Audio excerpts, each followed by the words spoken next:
Good afternoon, everyone. Welcome to the Pickens County Board of County Commissioners work session on Tuesday, September 28th. I'm Kelly McNicholas Curry, your chair, and next to me is Vice Chair Patty Clapper, Commissioner Greg Poshman, and joining us on Zoom are Commissioners Steve Child and Francie Jacober, and wonderful staff here to guide us through our agenda today. So the first item on our agenda is a discussion of a resolution to support regional fugitive methane capture and destruction projects. And we have Zach Hendricks from our community development partner, who is our climate action manager, with us. Hi. Hi. Yeah, so today I've brought a resolution and a letter to the Department of Interior Secretary in response to board direction at an open discussion. I think it must have been almost a month ago now. So my plan here is to start to give kind of a brief overview of what methane is and why it is a greenhouse gas, go into the abandoned mines, and then hopefully we can get into the meat of the resolution and the letter itself and get any corrections that you need made done and answer any questions that you may have on this. To start with, the impetus for all of this is because there's currently a collaborative working group targeting the Coal Basin mine complex. Is about, I think, 4 or 5 mine shafts up there. They're all linked together underground, but the way that the Colorado Geological Survey does it is they do it by each shaft going down. And so the hope is that eventually we will be able to go in and capture the fugitive methane coming out of this and then destroy it in some form, destruction being kind of the nice way of saying we're going to set it on fire. And I'll explain why that is actually better for the climate than just letting the methane go out normally. There are going to be a few potential options with this, whether we just destroy it flat out in an oxidizer or whether we use that destruction to generate electricity. That is an option as well, but I'll explain why the preference is to just flat out destroy it for this as well. So I'm going to share really quickly. Let's share my screen. So to begin with, just starting at the very beginning, these are the scenarios that came out from the IPCC. That's the Intergovernmental Panel on Climate Change. It's a UN-led body. They're the recognized experts on everything climate change, and they pull their membership from, I think it's 130 to 160 different countries. So it's truly a collaborative endeavor, and it brings the best minds together on climate change. They release this report, I think, every 5 years, and so this is the 2021 version. And as you can see, you have the various different scenarios that we can have, the least bad to the most dire. I will say out of this, they've said that our current projection is no longer to be the most dire. They still do it, but there is a tiny bit of good news. The other side of that is they also took out the bottom line, so their best case scenario from the last one is no longer part of this. So we are going to be worse than what the best case scenario was in the previous report. But just to give you that brief background on where it's going. So this is a monthly tracker that is done by NOAA. And this is purely methane. There is a cyclical nature. I think you'll see that came out of my greenhouse gas inventory with our operations as well. This is a pretty common trend for all greenhouse gas emissions. Winter and summer, obviously during summer when all of the foliage is out, CO2 levels kind of drop because the vegetation is able to bring it in, and then during the winter it increases. However, this is methane, and so this actually has to do with how it gets trapped, and the venting that comes from oil and gas and mining operations and from cattle, obviously, are less active in the winter than they are in the summer. The reason that methane is such a big thing is it is 25 to 86 times more potent than CO2 is at trapping greenhouse gas heat. So on the flip side of that, it only lives for a shorter time span. So I think you'll hear anywhere from 15 to 20 years is how long methane will stay in the atmosphere. So it has a very profound short-term impact, but CO2 in the long term is much more detrimental. And the IPCC estimates that if we reduce our methane emissions in total by 50% by 2030, we'll have shaved off 0.5 degrees Celsius from that 2100 estimation of global warming. So taking a very short-term impact on this and reduction impact on methane has a very dramatic long-term impact.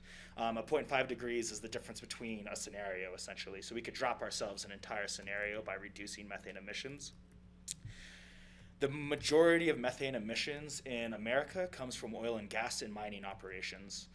So those are the big culprit, and 12% of them, of methane emissions, come directly from mining operations. So it's a pretty substantial target of that.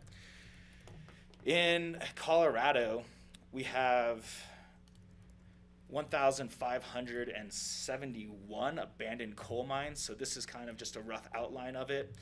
And I've seen studies that have shown that all of the fugitive methane being released from these abandoned coal mines is equivalent to the entire state's transportation sector. So that's trains, cars, freight, all of that is essentially being emitted by these abandoned coal mines that are no longer active. Going back over.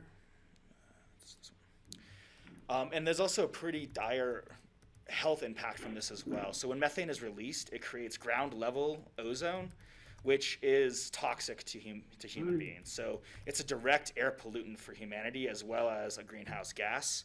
It's estimated that for every 1 million tons of methane that is reduced, we save 1,430 premature deaths every year.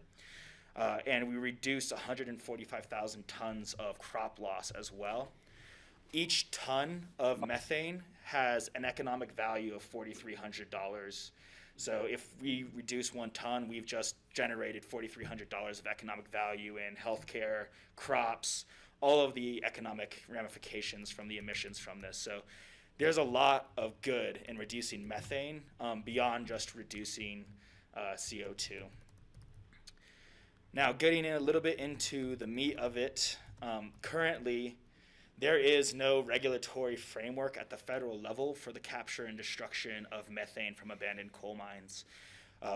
The quote that we've gotten, or there's a letter that was distributed by the director of the BLM for Colorado, is that they would prefer us to go through their oil and gas leasing process.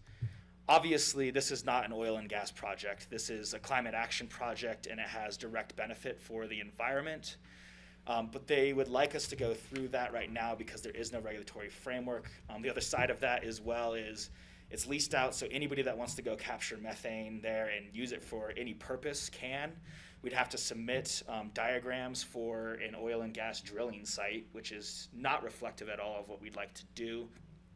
And then on top of that as well, it goes out to bid. So that's really something we don't want, especially in this area that there's been such long battles to preserve it from oil and gas extraction. So we really don't want to open that can of worms.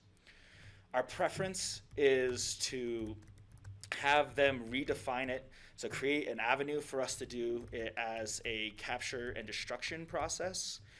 And the destruction is pretty key because it makes it replicable to all of the other abandoned mine sites.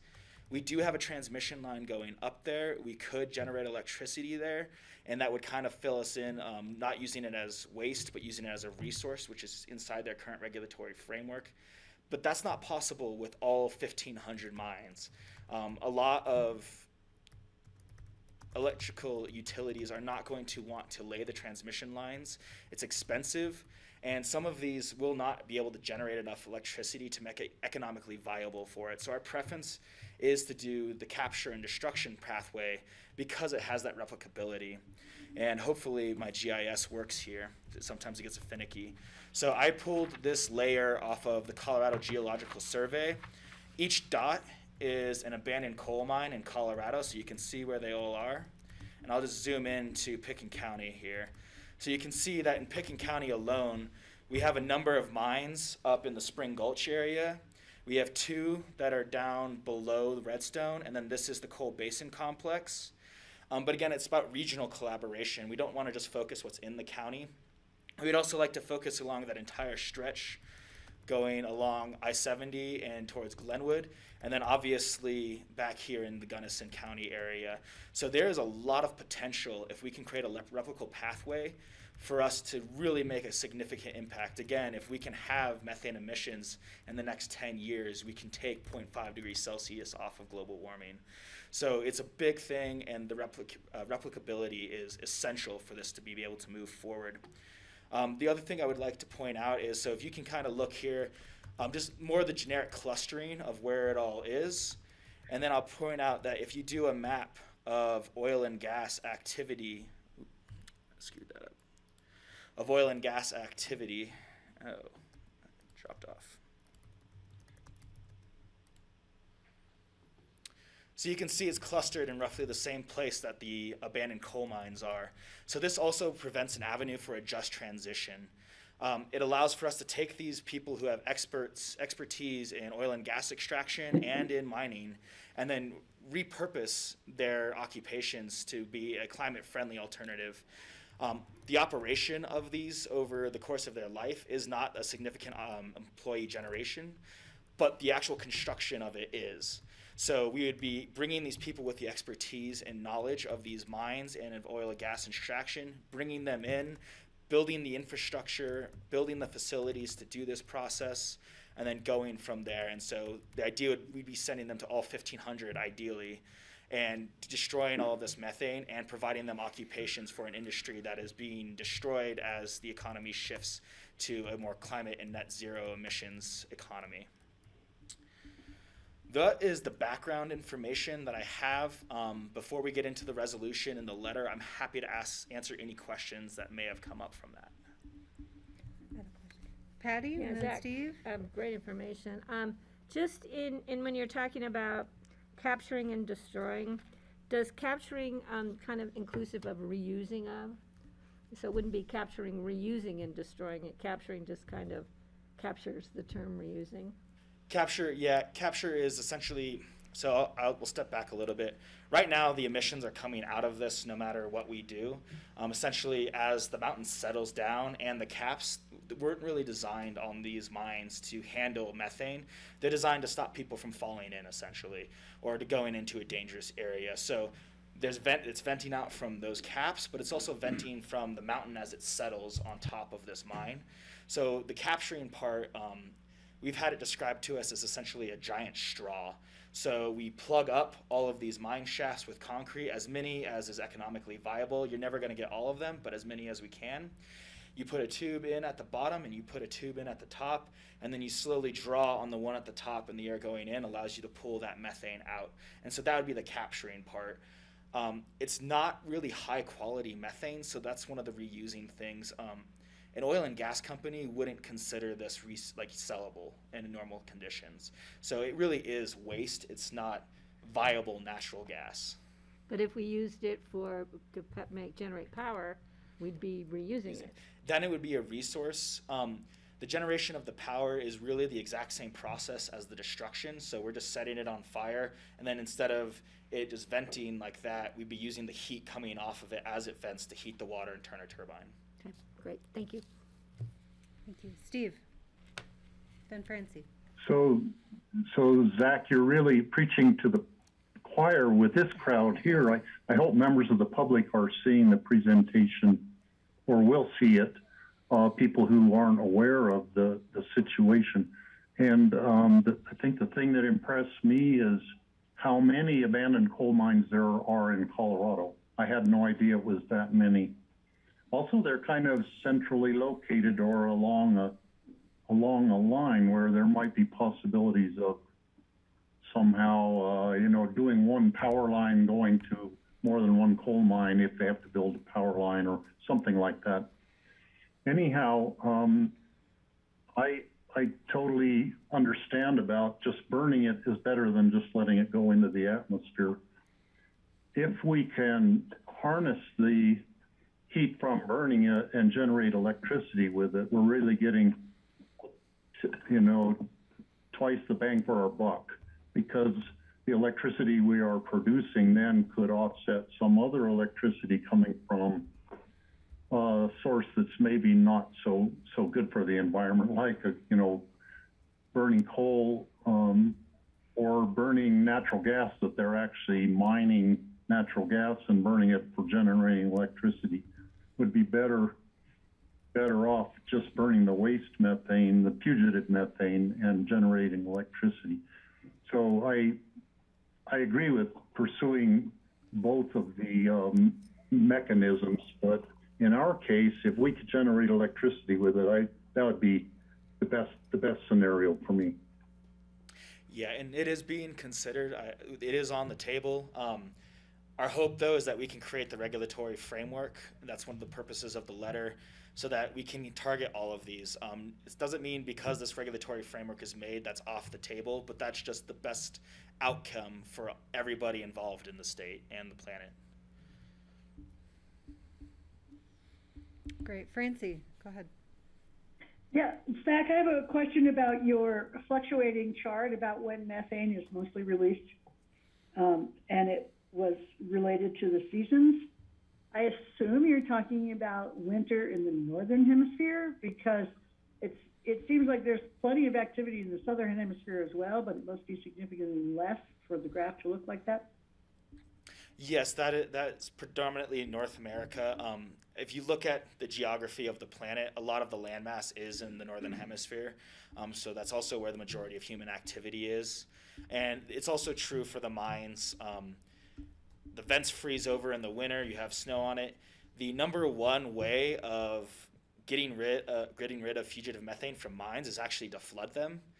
So a flooded mine is considered to be climate friendly at that point because the methane is absorbed by the water and it's locked in. That's not really an option at Coal Basin due to its altitude and also the scarcity of water resources. I don't think anybody would think that would be a justifiable use of water. But that is one of the reasons. You lock it in the winter and then it releases in the summer. So yeah, it's predominantly North America, Northern Hemisphere related, that chart. Thank you. Good eye, Francie. I'm wondering who is out there, I guess, assessing the conditions of all these mines? So it's been done a number of ways. Originally, when these mines were active mines, the EPA had standards, so a lot of them had readings going on while they were active. When they are abandoned, the mines aren't really tracked at that point. The knowledge that we have at Coal Basin, I think in the letter you'll see, it's about 9,100 tons of methane emissions every year. That is a guesstimate. We've actually had members of the group go up there with readers and go around and read as many of the vents as they could, and then they made some assumptions and some estimates as to what it is. It's one of those things where the methane is so bad for the environment, we can get more accurate with it if we want, but it's either really bad or extremely bad. And so at that point, it's less of how accurate we can get and what can we go in and actually do about it. The other side of that is they've begun doing satellite readings of the entire planet. And so they'll actually look down, they have lasers and other tools that they use to gauge how much methane is going out. But this is mostly focused on oil and gas and agriculture because that's where the money is. There isn't a lot of data on coal mines, either active or abandoned. That can change. You can hire them. But when I went onto their free database, they really had a data void for our area because it's not a large area of concern for them. They're really focusing on the Permian Basin and areas like that where those flares are really abundant and there's people who are actively doing it. And they'll go in and fix it because in oil and gas, if the methane's going in the air, you're not able to sell it. So there's actually an economic incentive for them to capture that. Okay.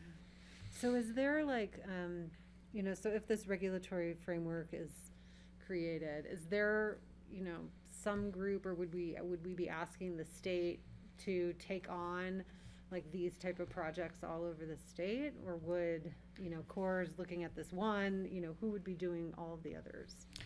So all of the others, so there's two answers to this question. One, there's the CORE Act before the Senate.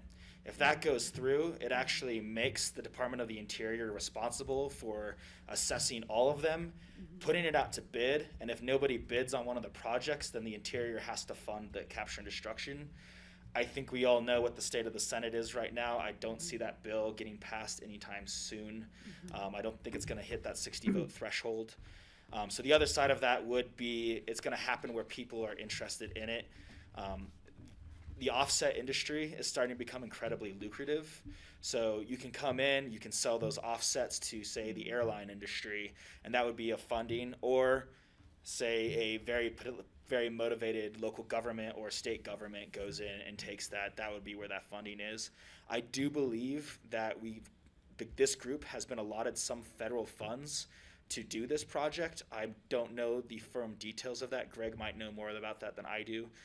But there has been some funding allocated at the federal level, and I would anticipate that there will be ongoing funding for it with the recent methane reduction pledge the USA signed in Scotland.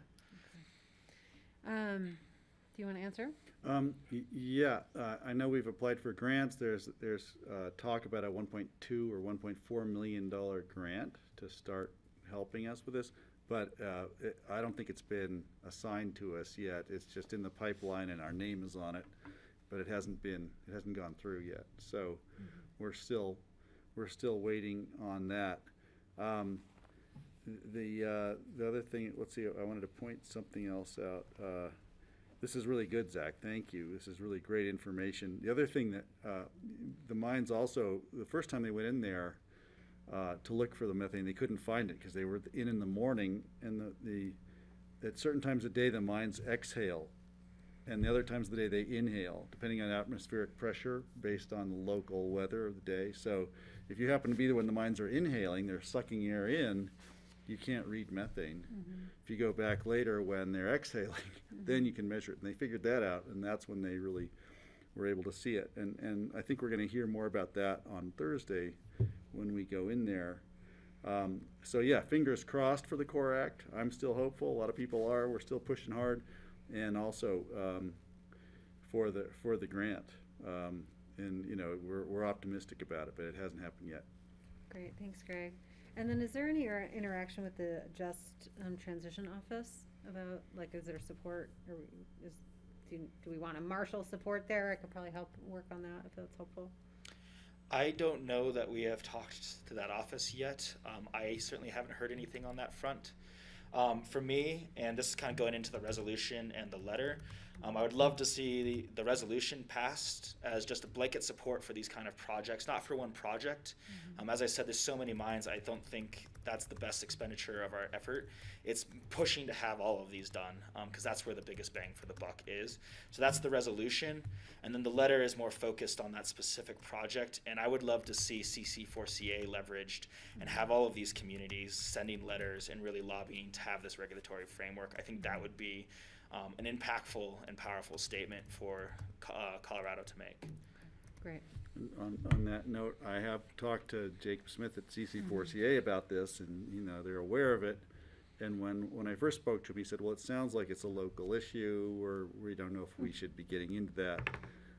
But I think the way you're framing this, we can take it back to them and say, "Sorry, this is a huge issue. It's statewide, and we need to all get on board." And I think that may just change. You know, they may bring them on, which would be great. And Okay, yeah, I'll I'll add put to that. that. That's just Colorado, that map I have. I mean, said, if you yeah. think of Look at Wyoming, Utah. West Virginia, all of these other areas, Colorado really has, and we have the chance to really make a significant change for the entire nation. There's a lot of places where these projects are viable and could really make a difference. Thanks, Zach. Well, I'm happy to help with CC4CA. I do think they have like a bit of a federal portfolio, and this seemed like it would fit right in there. Yeah, that's Yeah. good. Yeah. It'd be great. I think they would take an interest if they realize that it's not just something we're doing for our own backyard. Hey, I think showing them those maps, Yeah. so I do have. Patty, go ahead. Yeah, as far as mines, you know, I know they're doing hard rock mine inspections because of safety, mostly public safety, or you know, people who are using federal lands, hiking, biking, hunting, falling in to mine shafts. But I don't know how much of that is extended to so much the abandoned coal mines.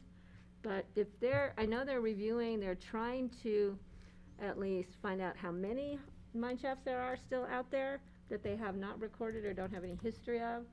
And so I don't know if that's something we might want to find out, if part of that they're either testing for methane or we could hook that in to testing for methane. Yeah, I think that's a great idea. I'm not familiar with that process. Because as a so, smuggler, yeah. I'm familiar with it. So, Okay. yeah, so it might be something, you and I can talk more, if it's something we should look into. Because we could then really broaden expand the program and probably get more support. If you're going to be going into looking at sealing up mines for public safety issues, why don't we seal them up with the ability to capture methane? Yeah, and pointing to the letter, the fourth bullet point on that front page, That's really that's kind of the ideal of it, right? Is that the decommissioning process of a mine right now is really just reclaiming the land and sealing up the mining shafts. The ideal would be that in that decommissioning process, they add a requirement to address the other factors, the climate and the greenhouse gas factors of it, and that would require them to address the methane that will be getting issued from that decommissioned mine. There have been a number of studies done. The most methane is emitted from an abandoned mine in the first 10 years, and then it kind of starts to taper off. So if we can really get them in that initial period when they're decommissioned, we do the most impactful thing with them. Yeah, and that raises the question to me, because of the methane specifics with coal mining, with coal mines. I don't know what it would be with like a gold mine or a silver mine if they're still finding methane, just because of the different geology. I'm not going to say there's no methane coming from those, but the primary culprit is from the coal mines Right. due to the chemical reaction that happens there. Yeah. Yeah. It's, so much to do with the geology and the veins Yeah. that they're. The other question I have real quick, I looked at some of the partners, and I don't remember if the ski company was involved in Somerset. They are involved in Somerset. They're also involved in Alright. this one as well, but they're not the leaders of this one. Whereas Somerset, they actually own that entire project. Yeah, and they took it, and that's when Core jumped in under the leadership of Randy Udall, and Core got involved with that. Okay, great, thank you. Just being cognizant of our time, I know I only had 30 minutes, so we did start a little bit late, but so my hope here would be that we would move the resolution to come back. I believe I have time on October 13th. And then I just want to make sure that all of the language in that is clear, that I'm being reflective of what the board desires, and then in the letter as well, any changes or alterations that you need me to make. Any edits for Zach in the 2 documents he presented to us? I'm looking to you, Steve Child. No? I'd Great. only ask, Zach, have you consulted with, on the creation of this letter, who have you worked with on this, just in order to make sure we're getting the language right? So when we approach the Secretary of the Interior, it's going to be in a form that they can process and understand. So I pulled most of the bullet points from the one-sheeter that the group gave. And then I did additional research as well to give the climate change side of it. The group was more focused on the logistics of it, and I was kind of trying to make sure we had the social benefits. Chris Bilby at Holy Cross has volunteered to review the letter. I am happy to send that out to him or to send it out to the group and have it reviewed. I have not done that yet. I wanted, as it's reflective of your desires, I wanted to take your input first before I took it out to another party to be reviewed. Great. I think it looks great. I just want to run it by people who speak that language in those circles in Washington to make sure that we're framing it properly, because I don't know about that, but that it includes capture of the fugitive methane gas for use or destruction is really critically important, because there will be opportunities to actually use it. And put it to good use. As Steve said, it takes away, oil and gas elsewhere. And if it's going to be getting burned, let's use it if we can, but let's not let that inhibit the ability to capture and destroy.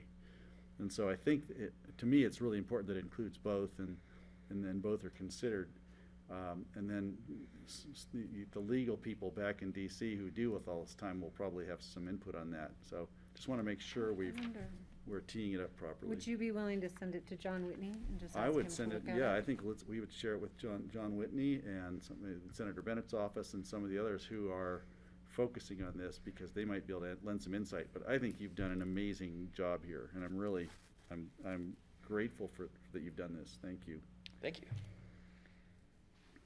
Okay, Francie, then Steve. Thanks a lot, Zach.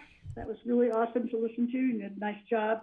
However, before we send it on, we need to change the name of the Secretary of Interior. Her name is not Holland, it is Halland, Halland. We do not want to send that off wrong. Good catch, yes. It's pronounced Holland, but spelled Halland. I will You're also right. fix the date on it. I noticed that the Yeah, I version you noticed have that. is the incorrect date, because I was originally going to be bringing it to you, so I have that noted as well to fix. Good catch, though, Francie. Thank you.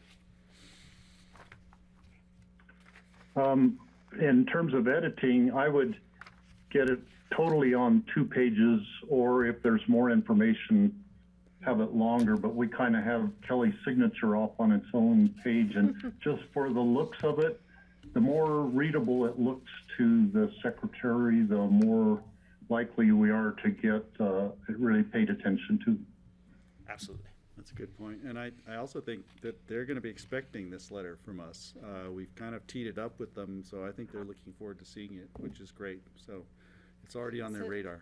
I just want to be, are you guys going to work to get it to John Whitney? I don't know if Zach feels comfortable doing it I'm on his happy, own, or I'll I'm send it, happy to. you know, when you're ready, give me the Okay. version I should send. If it's this one, I'll send it. If not, we can circle back after you fix that and, yeah, fix the typos and then I'll send it along. And then Absolutely. probably, is Thank it you, Gary. Sarah at Hickenlooper? Yeah, we'll kind of, We need to we keep send it those to the two usual keyed up together. suspects, yeah. And CC4CA, so they understand, and it'd be great to include your maps from the packet if I've got them here.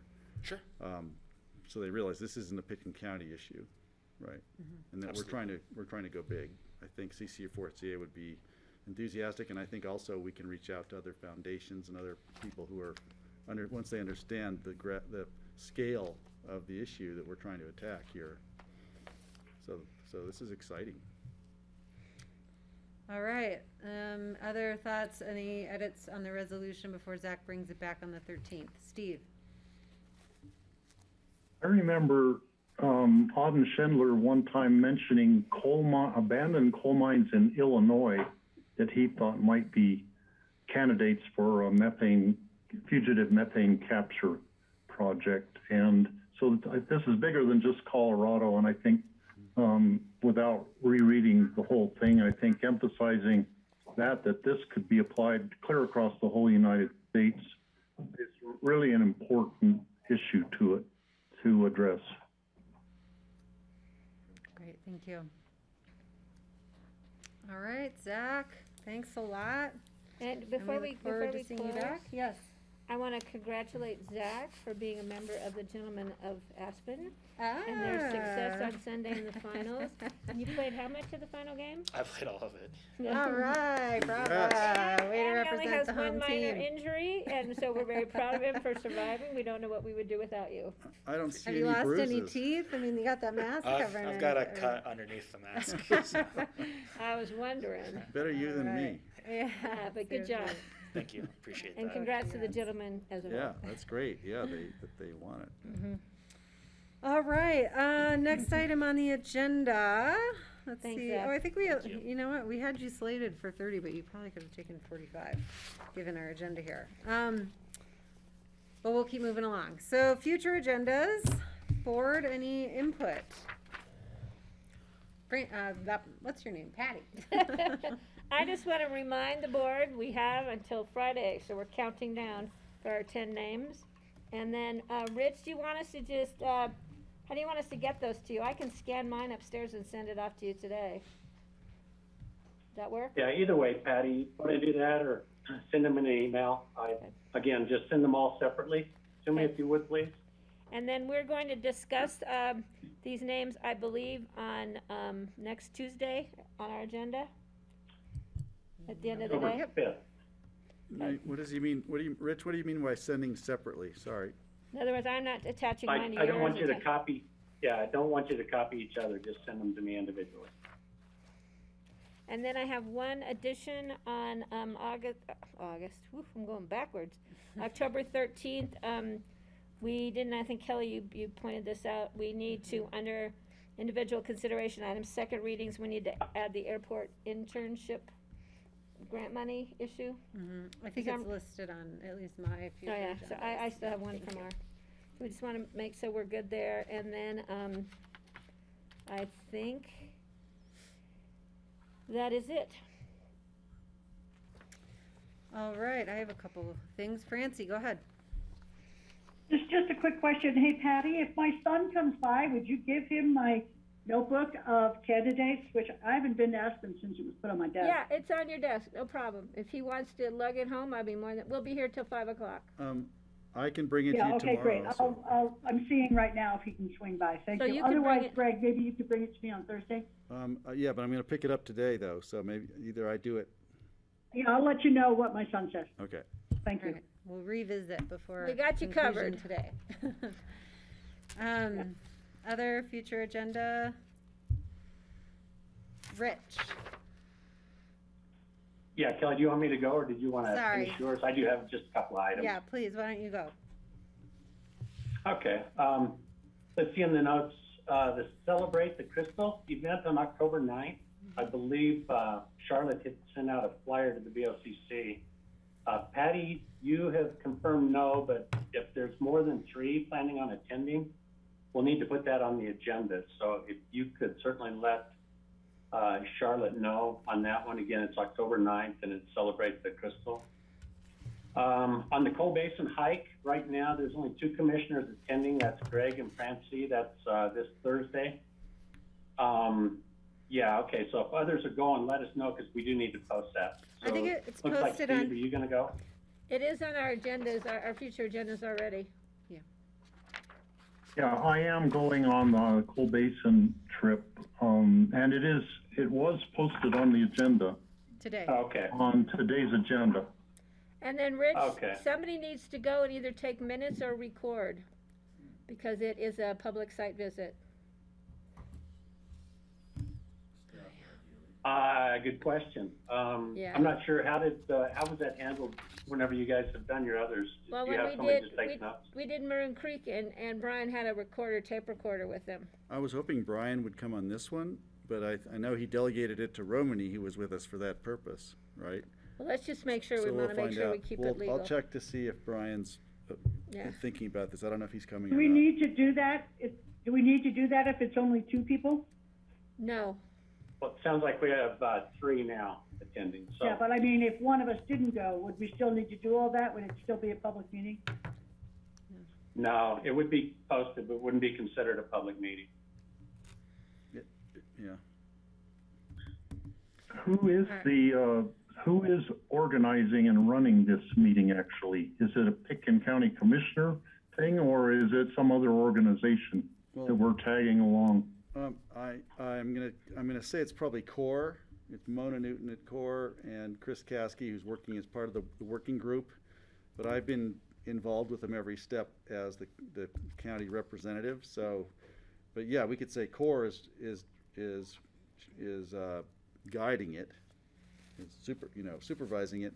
But I will circle back, and it may be that we need to find somebody who can bring a recorder to record it. I think it would make sense regardless of how many commissioners come. It would be a good idea. That there are, It's also quite stormy looking up there. So I think it's really important that we keep an eye on the roads, because we may not be able to get in. So just need to keep that in mind, because it's definitely storming up there right now. okay. We'll see in 2 days. you might I not be able don't- to get in or She out. did list a tentative schedule just for you all, that 10 a.m. Would be meeting at the Coal Basin Trailhead. 12 p.m. you'd reach the portals and stop for lunch, review the area, and then 1 o'clock begin hiking back to Coal Basin Trailhead, and 3 o'clock return to the cars at Coal Basin. So that's just a quick tentative schedule for you. Yeah, that's correct. So it's not 9:30, Greg? Well, some people, she originally said 9:30, and so I've just told people that, Chris Caskey, who's leading this, will be there at 9:30, so if anybody comes in early, he'll be there, and we probably have some materials for presentation starting earlier while people accumulate, and then we'll leave at 10. So I just shot John So Ely. that's all I had, Kelly. Okay, I just shot John Ely a note if he can jump on while we're still doing this, or at 4:30 for open discussion to maybe give some guidance on the site visit. So we're all on the same page about that, and I'm sorry to miss it. Great. You'll have another opportunity. I know. You'll have another chance. I gotta I'm talk about sure. the jail, that day. So I do have a couple things, so let's see. I'm a little confused about the CARES Award festivities, Rich, because we have them posted on the 12th, the Tuesday work session, where we'll do the awards at 11 and then have lunch at 12. And then on the 13th, during our regular session, it's also at the very top of our agenda for a virtual awards reception. Okay. Let me follow up on that, Kelly. Okay, Get some clarification. great, thank you. And then, Mm-hmm. what day? Let's see.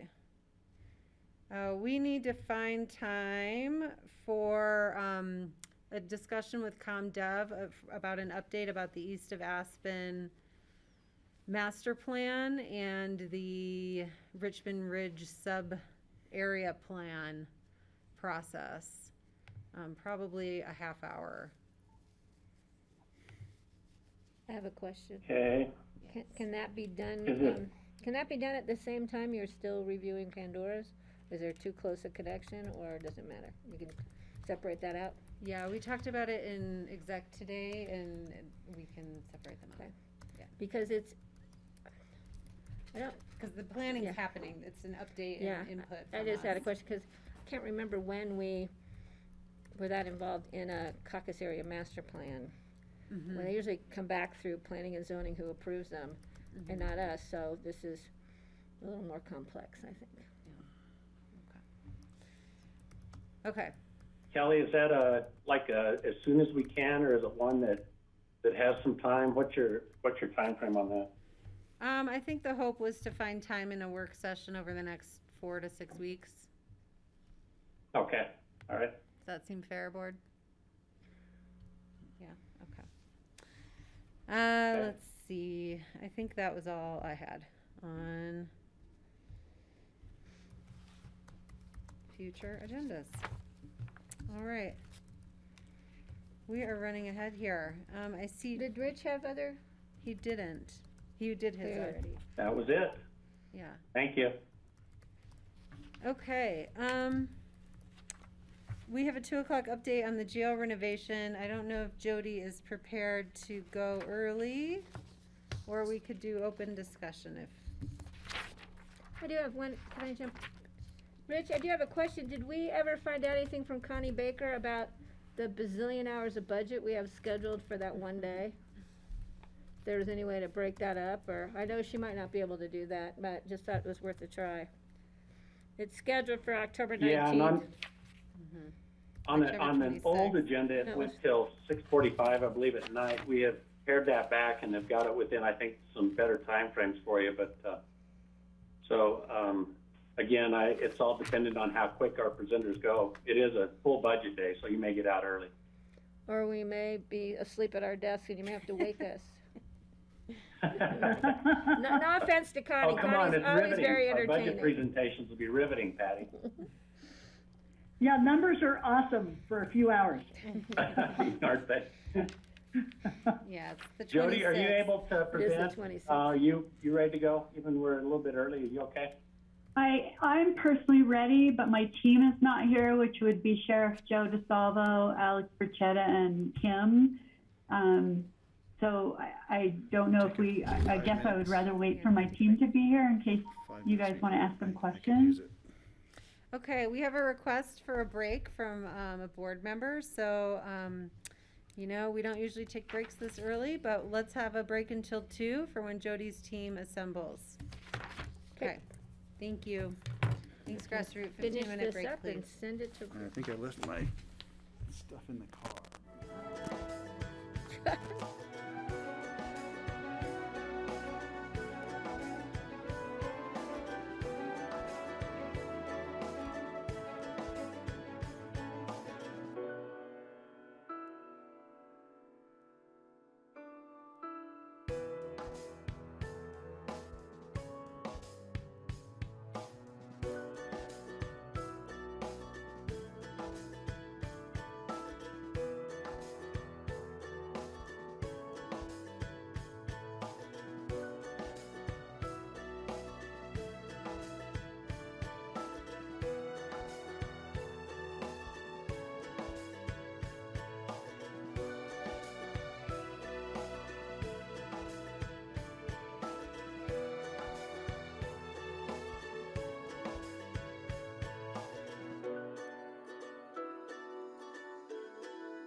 Good afternoon, everyone. Welcome back to the Pickens County BOCC work session on Tuesday, September 28th.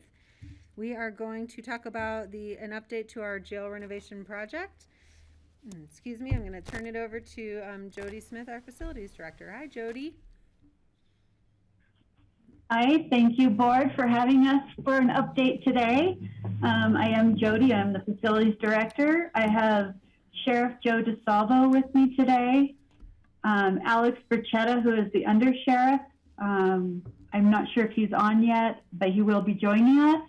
And Kim Valerio is the jail commander. We do have additional team members, but this was our core group today to give you an update.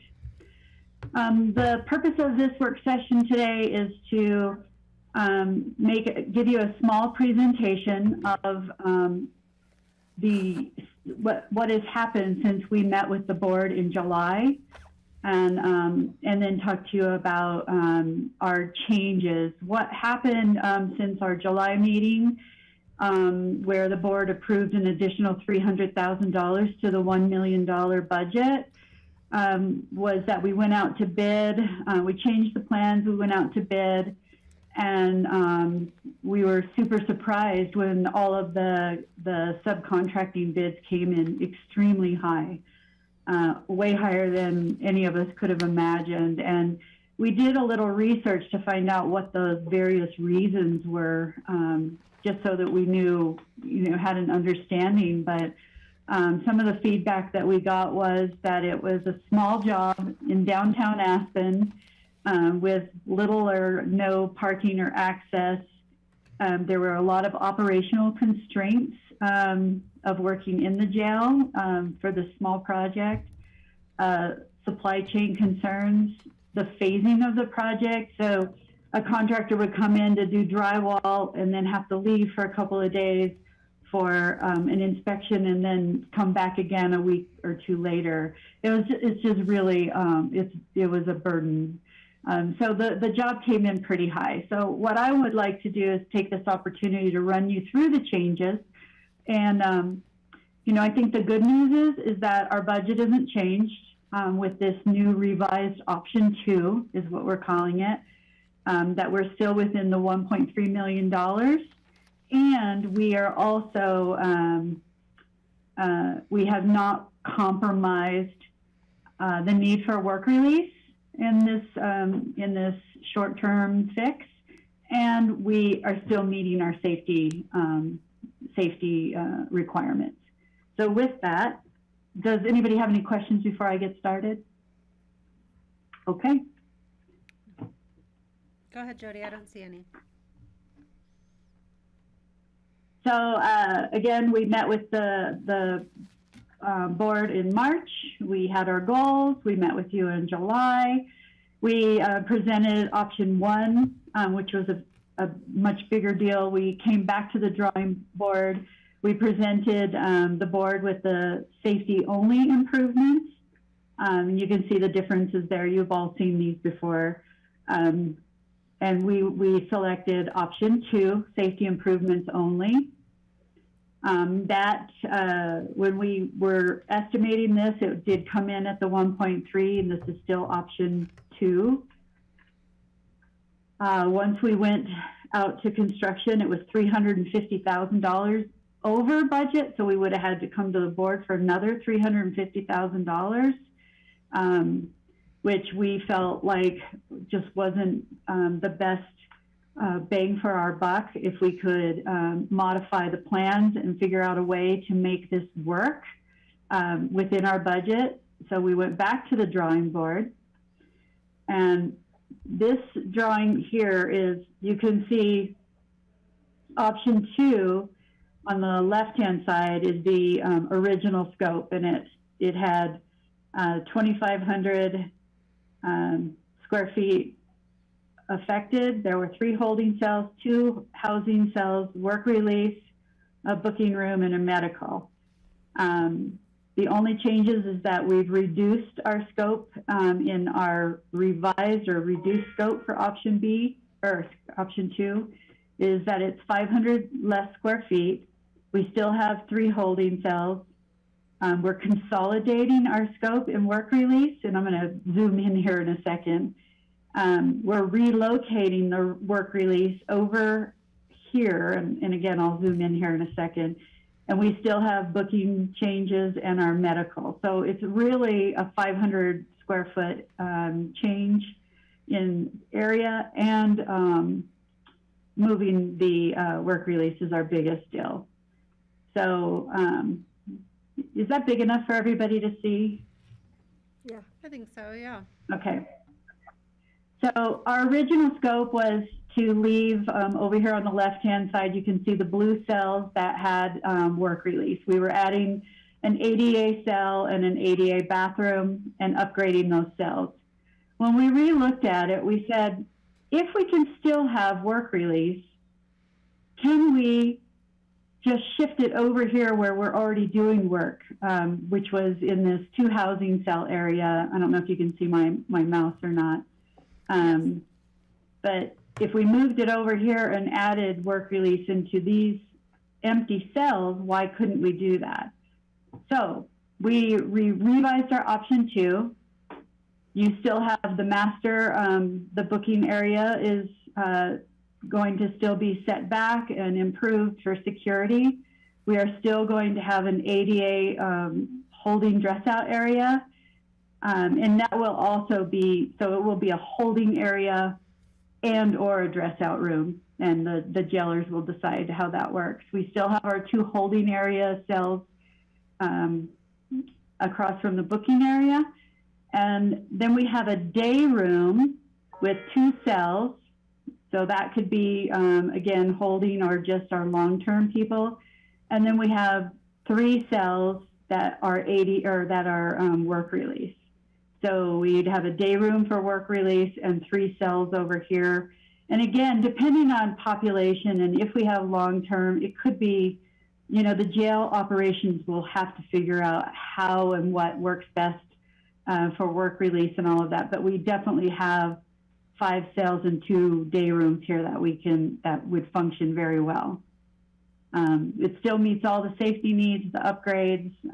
The only thing we're really taking out is, and this is $300,000 worth of work, that would eventually be ripped out anyway. So again, just a quick question, Jody. Yeah, go ahead. If I didn't see a bathroom in here, like there was over here, I assume it's there somewhere and just not labeled, or? Yeah, there is a restroom right here in this little white area between the cell and the holding area. Oh no, sorry, it's this little X and that little gray door there. Let me see if I can get you zoomed in.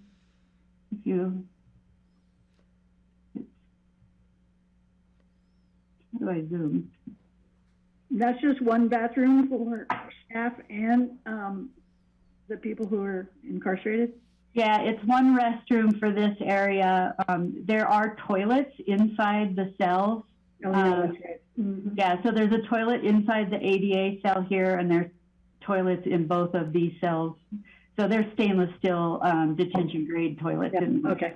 All right, great, thanks. So Jody, Actually, you got- the You should be able to zoom in using Control Plus, and then if you choose the hand We're in the okay. upper left corner instead of the Whoops. cursor, pull the page around that way. Or what you're doing is just fine. Because there's no kitchen area. let's see. So actually, let me just correct myself here. The gray area with the door here, that is a shower. Everyone else they all have their own toilets. Okay. Yeah. Great, thank you. And then there's a, and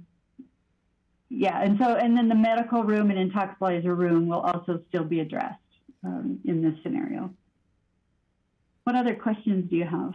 Patty has a question. I had a question, you know, in the original one with work release being on the other side, they had a day room area and they had a refrigerator and microwave opportunities.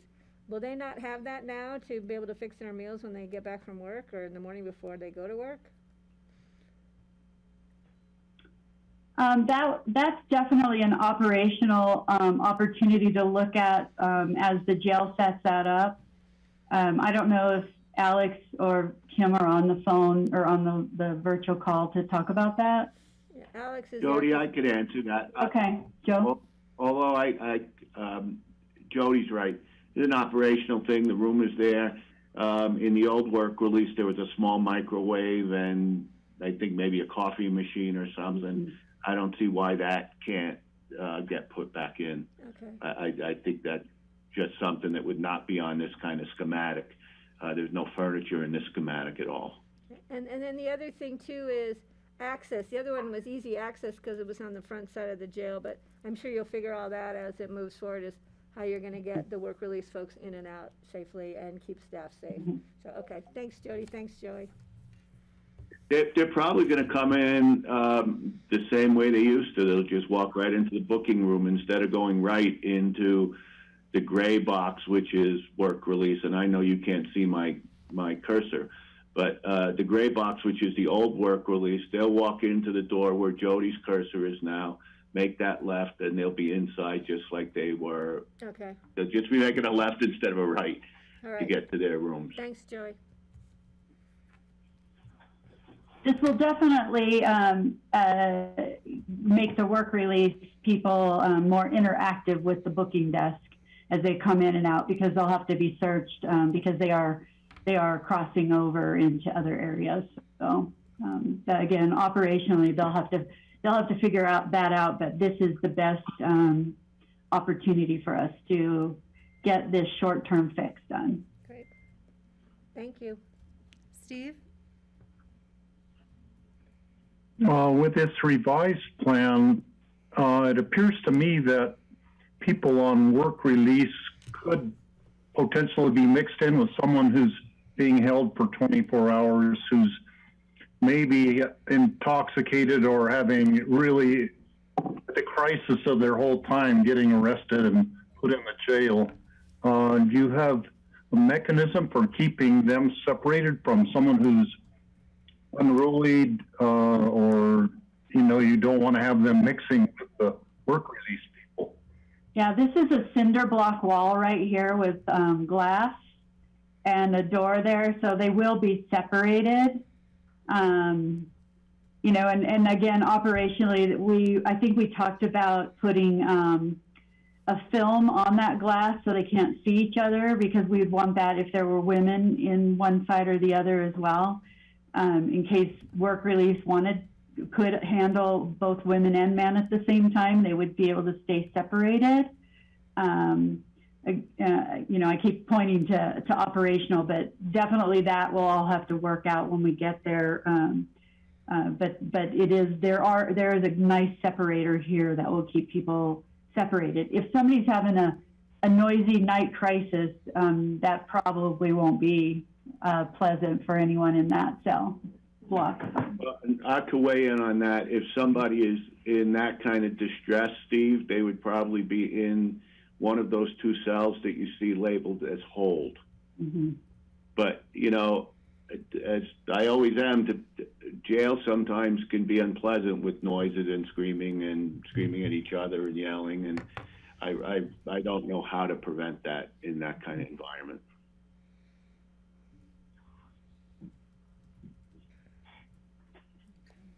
All right, no other questions? Nope. Good. So you can see that we were able to keep the construction estimate to $950. We have a $95,000 contingency. We just do not know what will happen once we open walls or ceilings or whatever. But if that is not spent, it will be returned to general fund.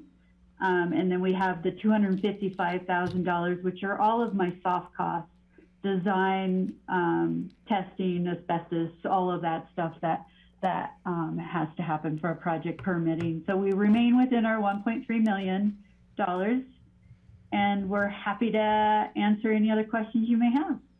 Hey, Jody, before the commissioners ask any questions, I have a question that they may even ask is, what was our contingency on the building I'm in now, and what was it actually? is 10% a fair contingency for overages, and did we meet or go under that or over that for this building? Rich would probably, I don't know if we could pull that off the top of his head. You know, Joe, I think one of the advantages we have here is that you aren't coming up out of the ground. So from a contingency standpoint, I think you're okay. Yeah. Okay, great. So that's good news. Mm-hmm. Okay, Steve, I saw your hand. Yeah, during the construction, is there anything that we can do to expedite it for the contractors? Give them prime parking, the best parking in the city of Aspen, expedite the building inspections, whatever we can do to make it easier for them, maybe, and reduce their costs, maybe that could come back to us somehow. Yeah, great question. What I do know is that we are going to reuse the fire lane between the courthouse and the jail as part of our staging area. You know, the contractors will be coming in from the front door in to, you know, this will be blocked off so they'll have a corridor.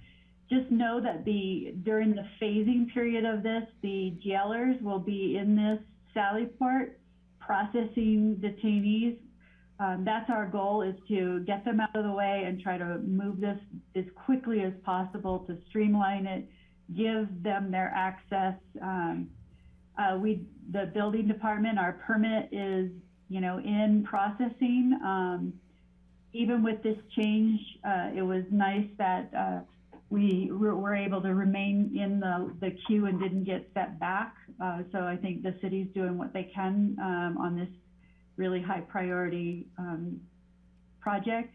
The one challenge that I think we have in talking about moving this along is, once we have our contract with FCI, which is our guaranteed maximum price contract, which I would expect to go out this week, by Friday, be executed, and they'll start sending their letters of intent and contracting with all their subs. Once those are locked in, then we're golden. And prices can go up or down between that time. They do give a quote and it remains 30 days or 60 days, so we should be okay. But hopefully they'll go down a little bit. The bigger issue that I think we have is our supply chain delays. So some of the stainless steel and detention grade materials are going to take a longer lead time. And there's a couple of other things. Oh, doors and windows, doors and frames are going to take a longer lead time. So my intent today, after kind of getting your response to this, was to give them the thumbs up to give me that GMP, get your letters of intent out, and let's get that stuff ordered, because it can take, you know, 12, 18, 20 weeks.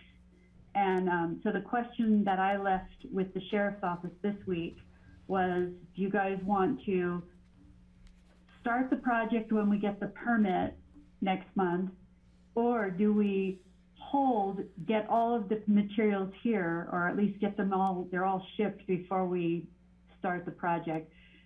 It's the worst thing ever is to move all of the jailers into the Sally Port and then not have any action going on in the construction area. So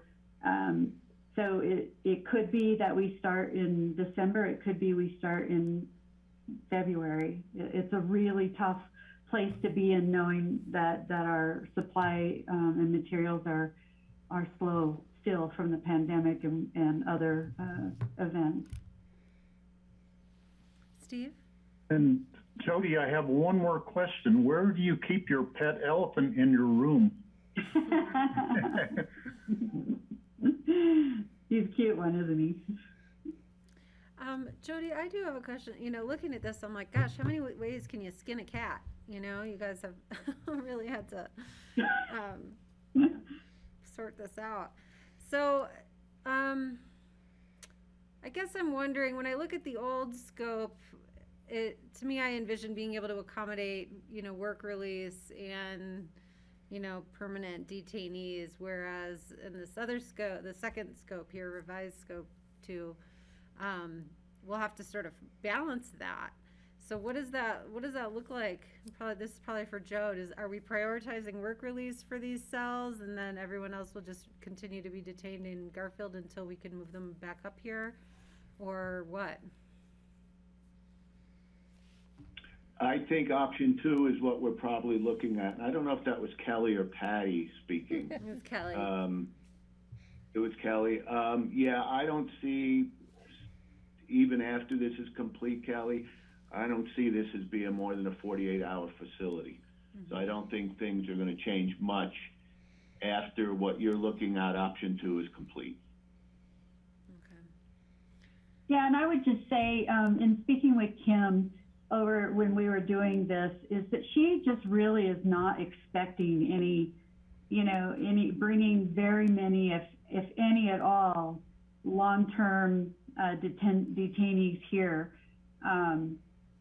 They have the 2 holding cells for the 48 hours, and then the 5 cells for work release, and then if there is a problem child, and Garfield won't keep them. But she was kind of everything that she said to me is I felt like she doesn't think that we're going to have that many incidences that need to use that pod and could be used for work release.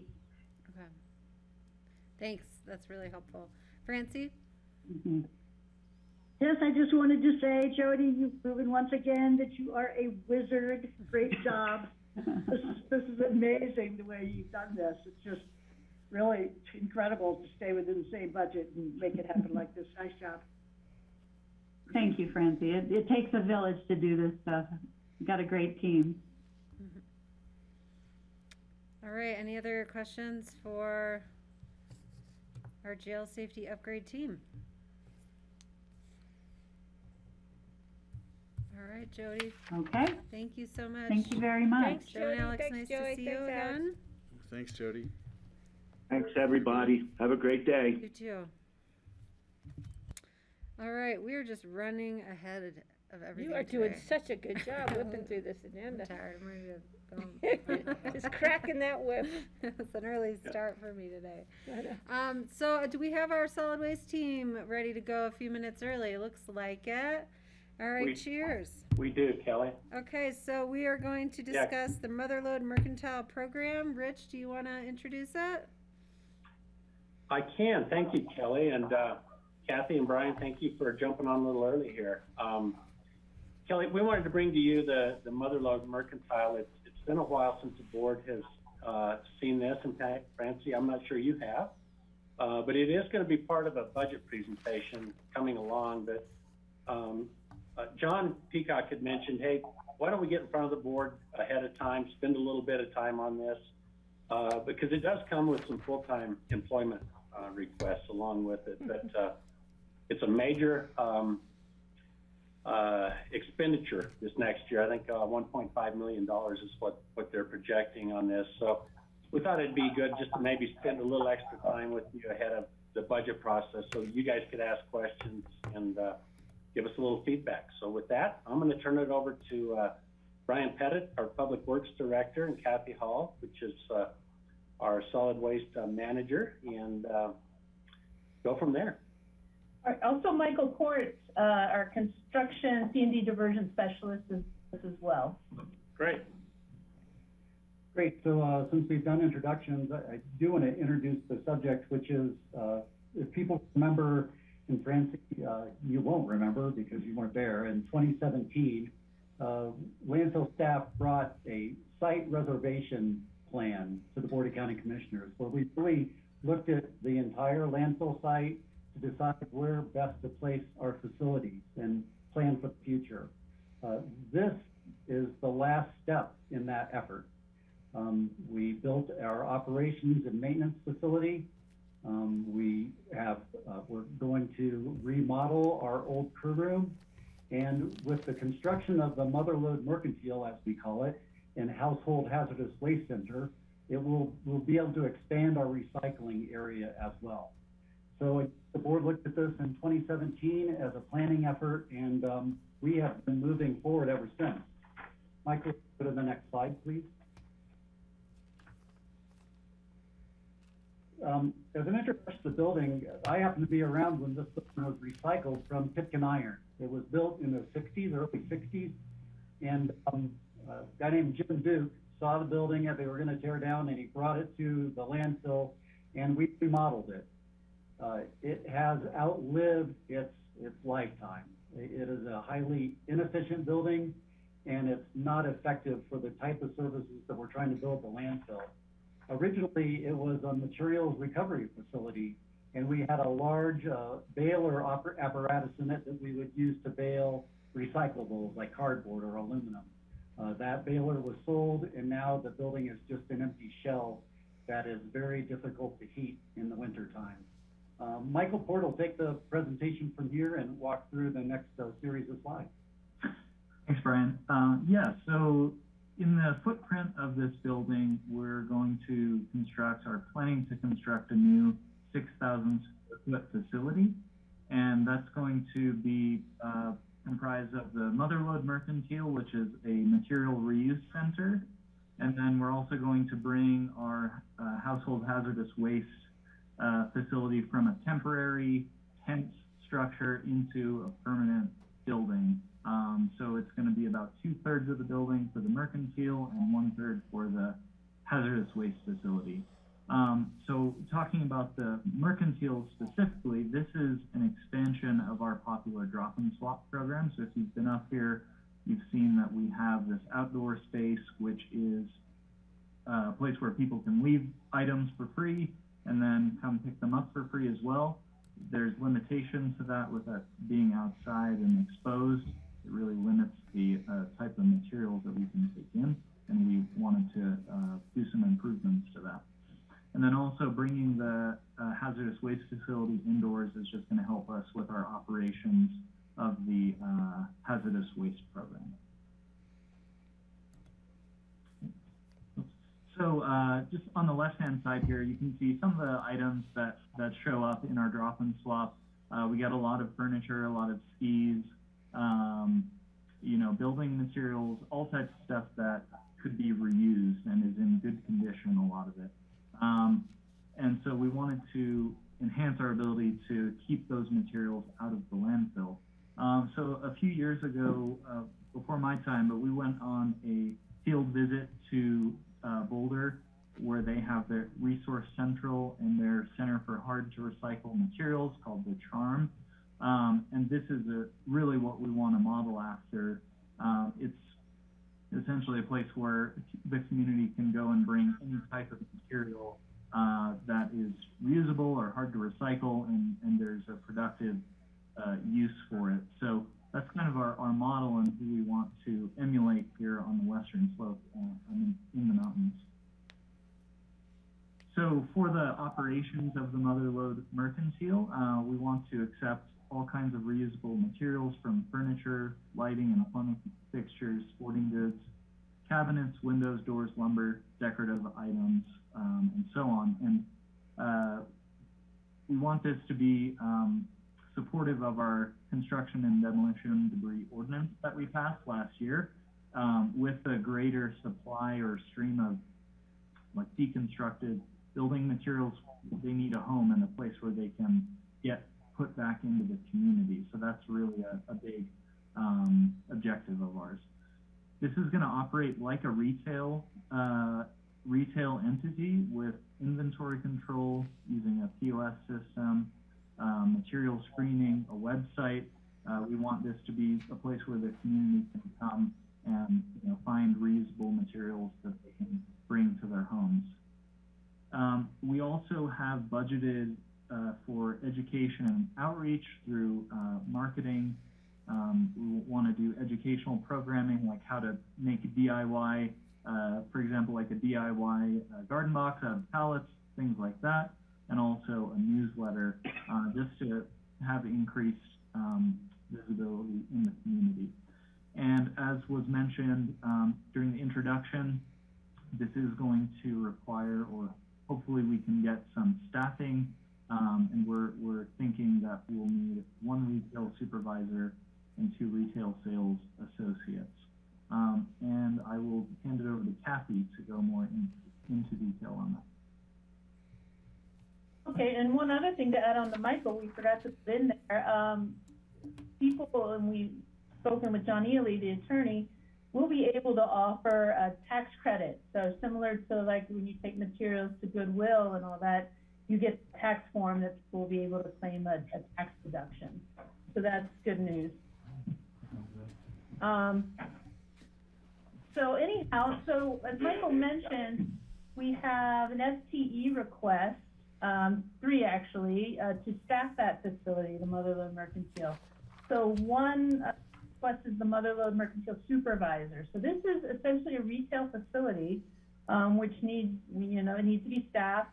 The supervisor will be manager of, like, if you've ever worked retail, will manage the floor, coordinate staffing of the facility, the retail sales associates, do updates to the website, track the sales and financials, research wholesale markets. We expect to we see a hotel will change out their toilets, and we get a full pallets of toilets up here, and we think there's probably a wholesale distribution somewhere else, as well as assist at the household hazardous waste facility, which will be adjacent. In addition, we are looking for 2 retail sales specialists or associates. We haven't really fully worked out with HR how these will be named, or the exact position descriptions, but they will assist in customer service and operate the point of sale system, as well as assist at the household hazardous waste facility.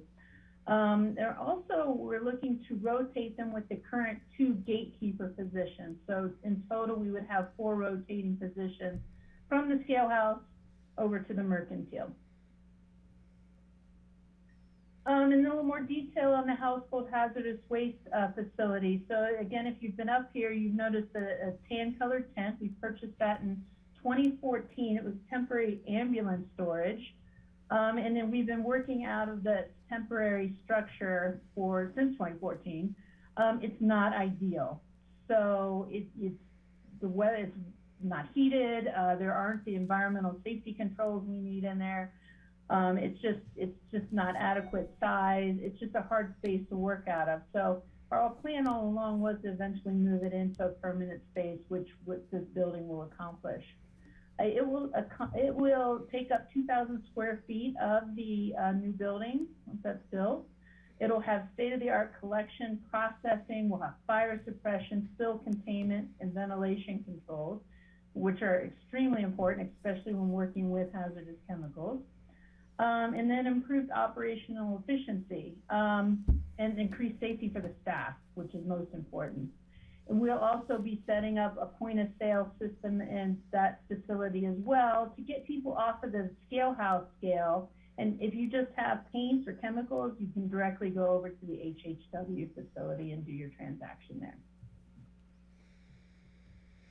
And this is the initial design of the entire building. So that top picture is the front. So the left 2/3 of that will be the Motherlode Mercantile, with the 1/3 on the right being the HHW facility.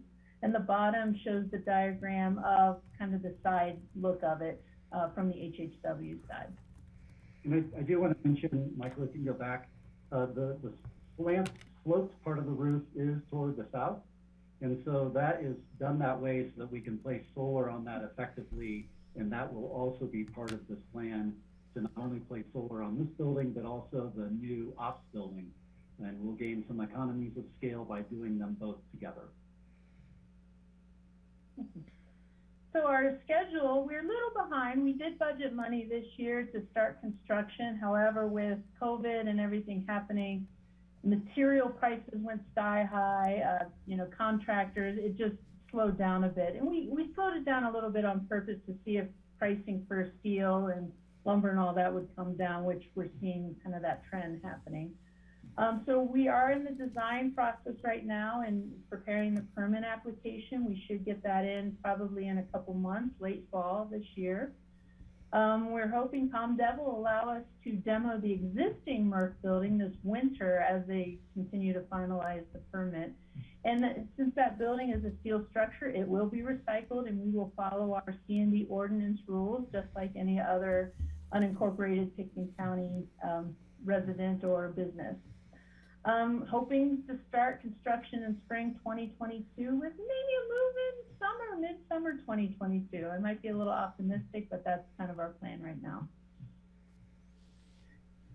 So there is a budgetary impact. We budgeted for next year $1.5 million to complete the construction of the building. We upped that estimate a bit just because material prices have gone up. We did receive a $167,000 grant from the state of Colorado. It's called the Resources Economic Opportunity Grant. We've signed the contracts and that kicks off. And that grant, we dedicated around $100,000 to help with the construction of the building. The remaining $67,000 will help us outfit the building, the mercantile with shelving. It will allow us to design a website, do education and outreach, and develop, just the point of sale system, and the inventory control system will be covered by that. And then the goal really overall for the mercantile is to be a financially sustainable business unit of the solid waste center. So much like our compost program, aggregate, we want it to be self-supporting. So that's the goal, and hopefully we can meet that within a year or two. And that is it. Questions? Patty, then Francie? Of course, I have to ask about the FTEs. Michael, I don't know what exactly your current job description is, and we're going to have a lot of overlaps here. I'm just concerned about 3 totally new full-time equivalents. So Michael, how does your role currently roll into this new facility? And I think part of what would need to happen is a reorganization a little bit if we do bring these on. But right now, my role, I'm really overseeing this permitting process where we have construction recycling requirements that's involved with ComDev. So I kind of sit in between the landfill and ComDev. This is, under the same umbrella of construction and demolition debris diversion. But I think we don't know exactly yet how this would, directly relate to what I'm doing right now as my job description is written. Right. Maybe I can expand on that a little bit more, just to separate the construction demolition debris program from this retail program. They're really separate, but there's some overlap because we fully intend to have construction items in there. And so there would be a close relationship with Michael in order to capitalize on those construction materials that are out there in the community, not only commercially, but also in the residential setting. You wouldn't believe some of the value that's just thrown away that we're not able to capture right now. If you remember Construction Junction in Carbondale back in the day, that was a popular facility. Now they're not there, and we hear continuously that people miss that kind of cheap way to get used items. So it's 2 separate items. Okay, well, thank you, Brian, because I remember friends who built their whole houses out of stuff that came out of construction projects in downtown Aspen. So, yeah, it goes way back for me. But I just want to make sure that, I think gearing this up, I think it's a great, we've all supported it all the way along. I know we need staffing. I'm just concerned about 3 positions. I like the cross-training aspect. I think that I just want to make sure that people aren't overworked, but people aren't underworked. So I think, maybe gearing it up, we might want to start with the 2 full-times and, play it by ear. We'll just, it's evolving, I think. So I'm excited to finally see it come to fruition and get that great stuff that's getting deteriorated outside, get it inside so people can really utilize it. So thanks, Kathy and Brian and Michael. I appreciate it. Thank you. Francie, and then Greg. Yeah, it seems like this is in competition with Habitat for Humanity. Am I wrong? Yeah, it's not mine, Kathy. Yeah, we talked to Recycle and Habitat for Humanity about their role here. And initially, there was some concern that we were going to be competing for those items. But I think it's two different customers. Habitat tends to skim off the top, the cream of the crop, the best of the best, and sell those things. We're not looking for the walnut armoire. We're looking for the stuff that's a little bit less expensive than that, and we'll be servicing a different customer. So you're not going to be taking the remodel rejects from the Jerome next time around? Exactly. Okay. Unless there's some that Recycle does. I think it's more of a partnership with them that they could turn us on to some items that we may not know about, because I know that they do turn away things. And so if they could refer those folks to us, we might be able to take them on. Mm-hmm. And we've reached out and we've had contact with Habitat for, that kind of partnership. Oh, that's great. Glad to hear it. Thank you, guys. Greg. Yeah, thank you. Yeah, I think I just shared the same concern Patty had with, do we think we need to scale this up to 3 people right off the bat, or is this something that grows? Or do you already have the demand and you need the 3 to start? I was just wondering if it's something that can ramp up as we determine how successful it's going to be. Yeah, absolutely. And like Michael mentioned, I think next spring, as we get close to getting this building, all up and running, we will sit down with HR and kind of look at what we need. And I think it absolutely we could scale up, start with at least a supervisor and a floor worker. And then again, we're going to incorporate with the 2 scale house workers as a rotational shift. Okay, thank you. No, I'm excited to see it happen, and I hope it really is a success. It'd be great to have another profit center, or at least an enterprise that's paying for itself and helping keep the landfill clear. Thanks. Steve. So lots of thoughts on this. I had thought of Construction Junction also as a comparison. The other comparison was the plan you had a few years ago was like the deluxe employee workspace and drop and swap, and I think the cost of that was about $6 million or something, wasn't it, as I recall? But I'm wondering what about the comparison of the size of that was going to be with what this will be. Also, I think on that one, that there was some outside storage under shed roofs, maybe for lumber racks or something that were easy to access from the parking lot, that where you didn't have to be inside the building handling big lengths of lumber or something. Yeah, you're correct. So we shifted that from that original drop and swap design a few years ago to the new operations maintenance building. Originally it was about a 6,000 square foot building, that one as well.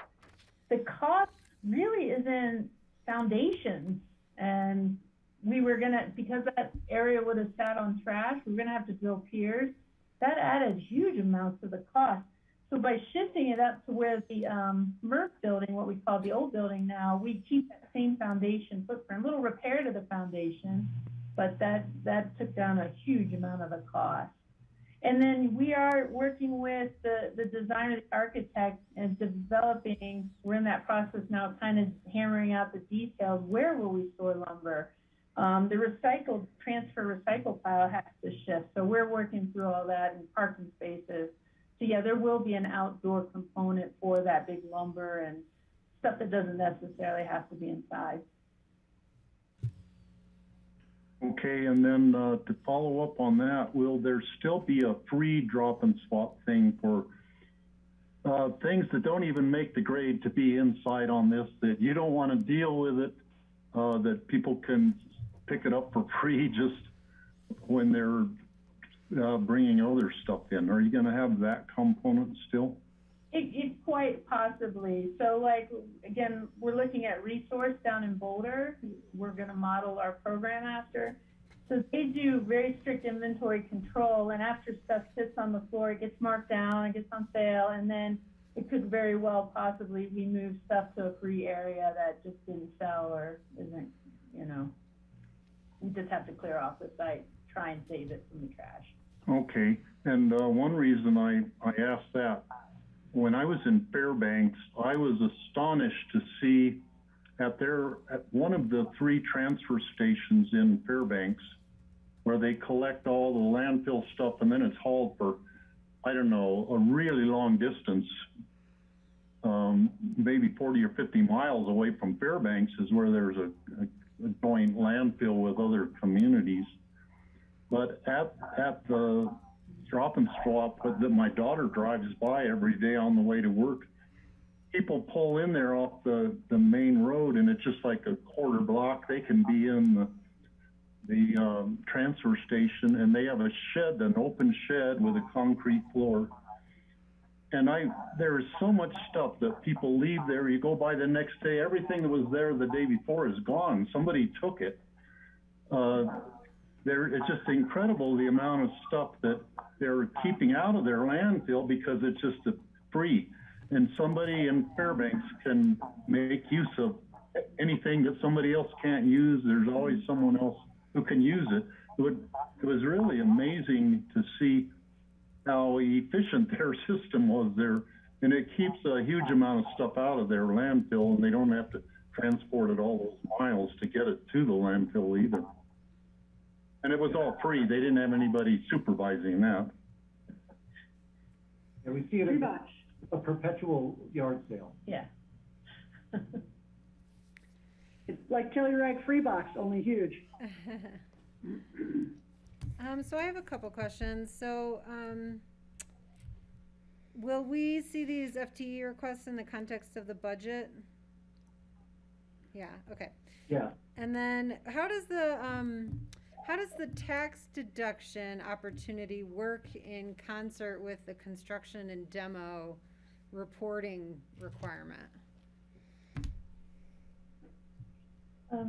Yeah, that's a good question. I don't know that we've thought through the C&D requirements unless Michael has an answer off the top of his head on how that functions.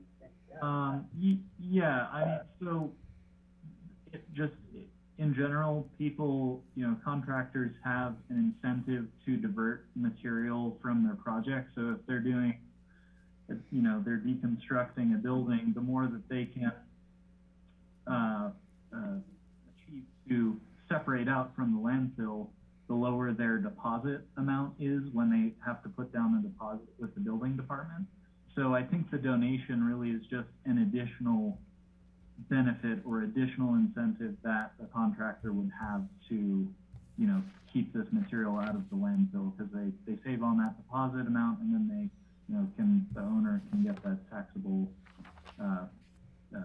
benefit at the end. So they'll be able to use their tax. Green Halo, their Green Halo waste tracking software.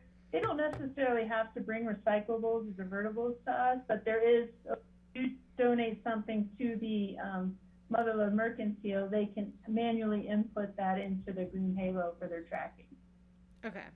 Correct. That's what I wanted to know. If, you're donating it, if they get the tax deduction, that's fine, but we want to track the diversions on the project specific side.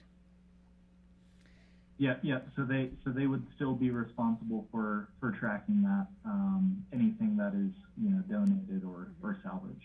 Yeah. Okay. Thank you. And I guess I would just say, I hope the prices are lower than the Restore, because some things over there are still awfully expensive. So we'll find a balance point there. That walnut armoire. Absolutely. I know, those down feather couches and things. Okay, other questions on this? Nope, thanks guys, can't wait to go shopping.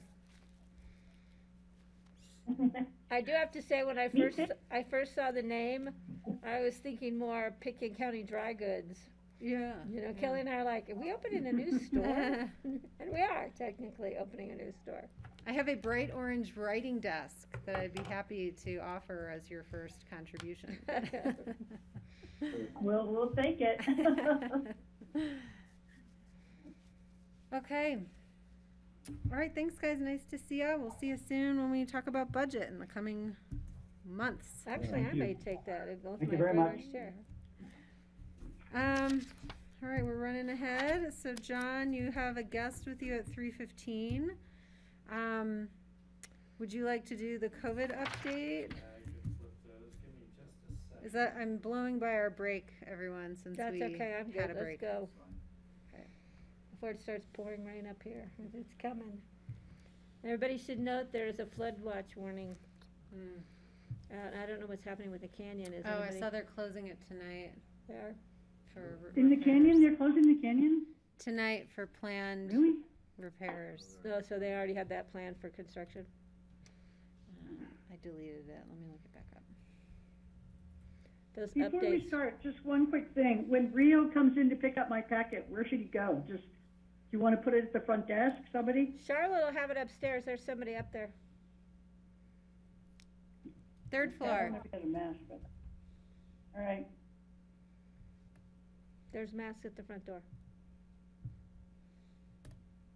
Okay, are we ready for John? Yeah, Feedback. Go if ahead. you're ready, thanks, Kelly. Just a quick update, really gonna go over today metrics, make sure we're up to date on our vaccination status. Kelly, you'd asked some questions around quarantine last time, so I will do my best to answer those questions and then see what the board wants to talk about. So since last week, we still remain in the CDC's level of high transmission, and the hospital does remain in a cautious status, but the trends are looking better. I think as expected, as we're rolling through our busier summer season and we're starting to see less activity and mobility in the community, we're starting to see those incidence rates come down. We'll obviously need to watch those for a little bit longer to see if this really is a longer term trend. Reminder that the mask requirement is tied to this metric from the CDC and does require us to be below this orange bar for 21 consecutive days before that indoor mask mandate goes away. Can I jump in? So is that the only metrics, or do we also have to look at the hospital's status, cautious or comfortable? Yeah, I so thought we had to take into consideration more than one metric for the 21-day. yeah, so the right now the way the public health order is written is the hospital capacity was the trigger for the conversation, but the metric that the indoor masking is tied to is the CDC. Because as of this morning, there were transmission. 0 patients in Aspen Valley Hospital with COVID-related issues, so that was good. Dave Ressler brought that up this morning. But the question was asked, what does Board of Health have to look at for the 21-day? You know, we have to stay in compliance for 21 days. So Right it's now- just this one metric. I was incorrect. I thought we had to also look at the hospital. Yeah, level. so the hospital metric tripping into cautious, I think, is what prompted the staff Tipped to us bring over. yeah, and then the public health order was written tied to the transmission rate. Now,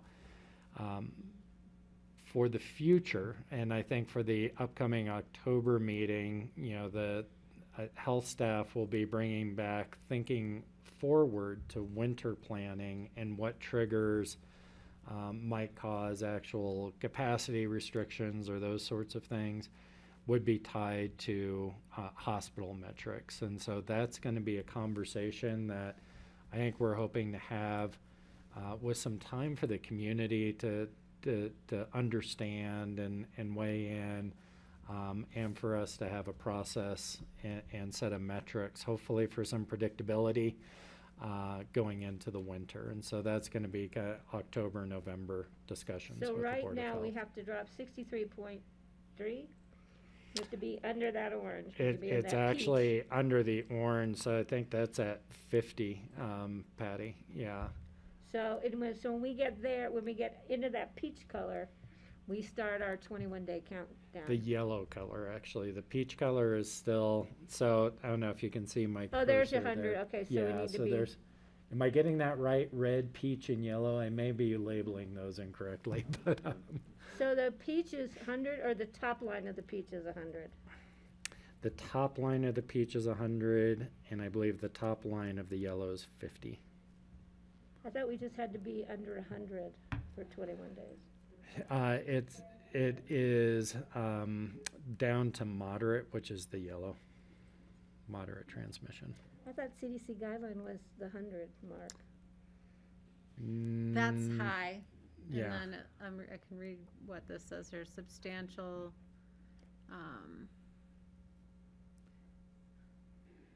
Yeah, but okay. Yeah. Well, from how Dave Ressler presented it today's Akron meeting, it was the number we were looking at was 100. So we need to clarify that. Yeah, orange is substantial at 50.99, and the language in the public health order is, either high or substantial. When you're in that triggers the mask. So we have a ways to go, is where you're getting. We have a ways to go. Now, what we've seen, though, historically, is that as we go into these periods of lower activity and mobility, those numbers tend to drop quickly with that. So, but we will probably be with masks for a little while And then longer once here. we're into the 21-day countdown, if we have a 1-day spike, we're not thrown back into starting over again, or are we starting over again? The way it's written is 21 consecutive days. So we have now, one what level breach, of discretion? we're yeah. starting over. Yeah. So I think, I'm just trying to prepare the public for masks are gonna be here for longer than we had hoped, and we need to keep that in mind as we move forward. Yeah, Patty, and that is one of the reasons I chose the comic today that I led off with is, it's easy. We have been going for a long time You here. still need 6.2 miles. Folks are before you can tired. take We your mask still off. need a little bit longer and before we are done with this mitigation measure. But we think this is probably one of the lowest impact. It doesn't affect capacities, that sort of thing. It is an inconvenience that we think it pays off in terms of the benefit of protecting public health. John, quickly, I had to step away for 1 second. So Mhm. when we go out of the orange, the day we go out of the orange, is that when the 21 days count, or is it 21 days of declining? No, it's, sorry, I'm having trouble with my, it is 21 days in the yellow or below, in the yellow band or below. Oh, wow. Yeah, so, and part of that is what we've seen is that it takes usually 2 to 3 generations of the virus, which is at 14 to 21 days to establish those trends.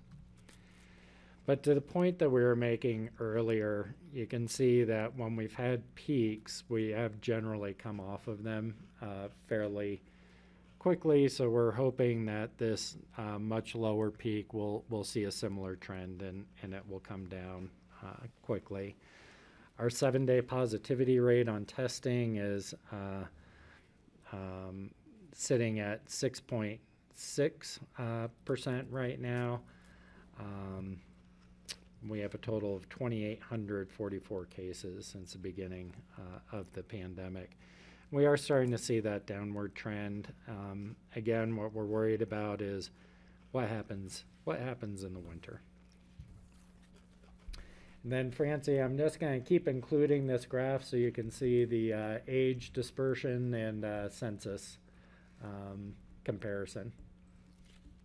Mm-hmm.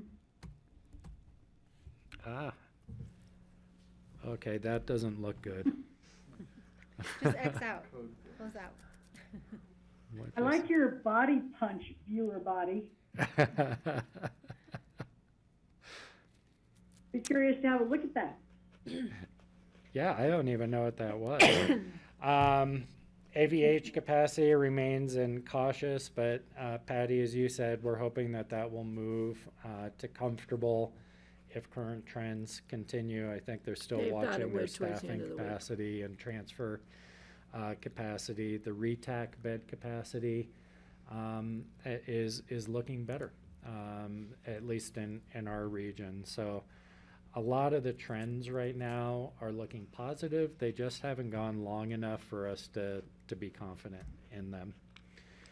I did just want to note that we do have a weekly data summary that folks can sign up for or go out to our website. When you go out to our COVID website, this is what it looks like. And you can scroll down and it just gives you a snapshot with a little bit of explanation for what happened the previous week in terms of what's our mass status, what's the hospital status, what happened with our 7-day case counts. We've gotten a lot of positive feedback. Folks are liking this. It is a week, it's looking back a week. So it's not the latest data, but it is updated weekly. And then there's little blurbs about COVID testing and other updates like flu season and such that are on there. Kelly, can I? John, Sure, as go far as ahead. our vaccine data, Mm-hmm. is it, obviously, I'm sure you're going to say, Patty, you're absolutely right. Does 70% with one dose seems to be stagnant? Is it because maybe people are getting their first dose here and going elsewhere for the second? We don't think so. We think Really? actually there is a data problem early on that we're still catching up with the state. So, and we're starting to see that catch up. So right now we are sitting at 89% of our total population with one dose. 70% of the total population is showing up as fully vaccinated. What we're finding is that with the flat file, I'm not even sure what a flat file is, but it's a file that uploads all of the data from for example, our mass vaccination clinics early on. If there was one record where maybe a birth date didn't look right or where something wasn't entered into a field, none of that data got uploaded into CIS. And so we've been going back and auditing. And that's why we think this, we think these numbers for our older population, given the number of doses and that we were giving in those early vaccines, we're starting to see some catch up there. So I think what we're going to see, Patty, is this gap between our first and second doses continuing to close over the next few weeks as those individual records are checked and updated. I, in fact, was one that had incorrect information. I didn't show up in CIS originally and now do. So I guess my concern was that we have so many people with their first and they're not getting their second for whatever reason, but maybe a lot of that is because they've gotten it elsewhere or they're in this Yeah, catch-up. we think this gap is not actually as wide as the state data is showing, and so we've been working with the hospital and our data team, and we're starting to see that gap close. Because I'd like to see that totally vaccinated number percent getting much higher. Yeah, and if you notice, it was at like 63% even an update or two ago. We're at 70%, so it's starting to move quicker, and we think that's some of the data catch up. Thanks, John. Yep. But good news, I mean, we are at 70%. We think that actual number is higher. It's going to be closer to probably, what we're seeing nationwide is there's usually about a 10 to 15% gap between the first dose and fully vaccinated. So we think that's probably closer to where we're at. All right, quarantine and isolation, and I'm not going to read everything on all of these slides, but going to focus mostly on quarantine because I think that's, one, Kelly, what you asked about, and two, where probably most of the community confusion is. Isolation is pretty clear. It is when someone is sick or is tested positive for COVID-19. They're required to basically isolate with a positive test for at least 10 days since symptoms first appeared, and at least 24 hours with no fever, and you haven't been taking any fever-reducing medications.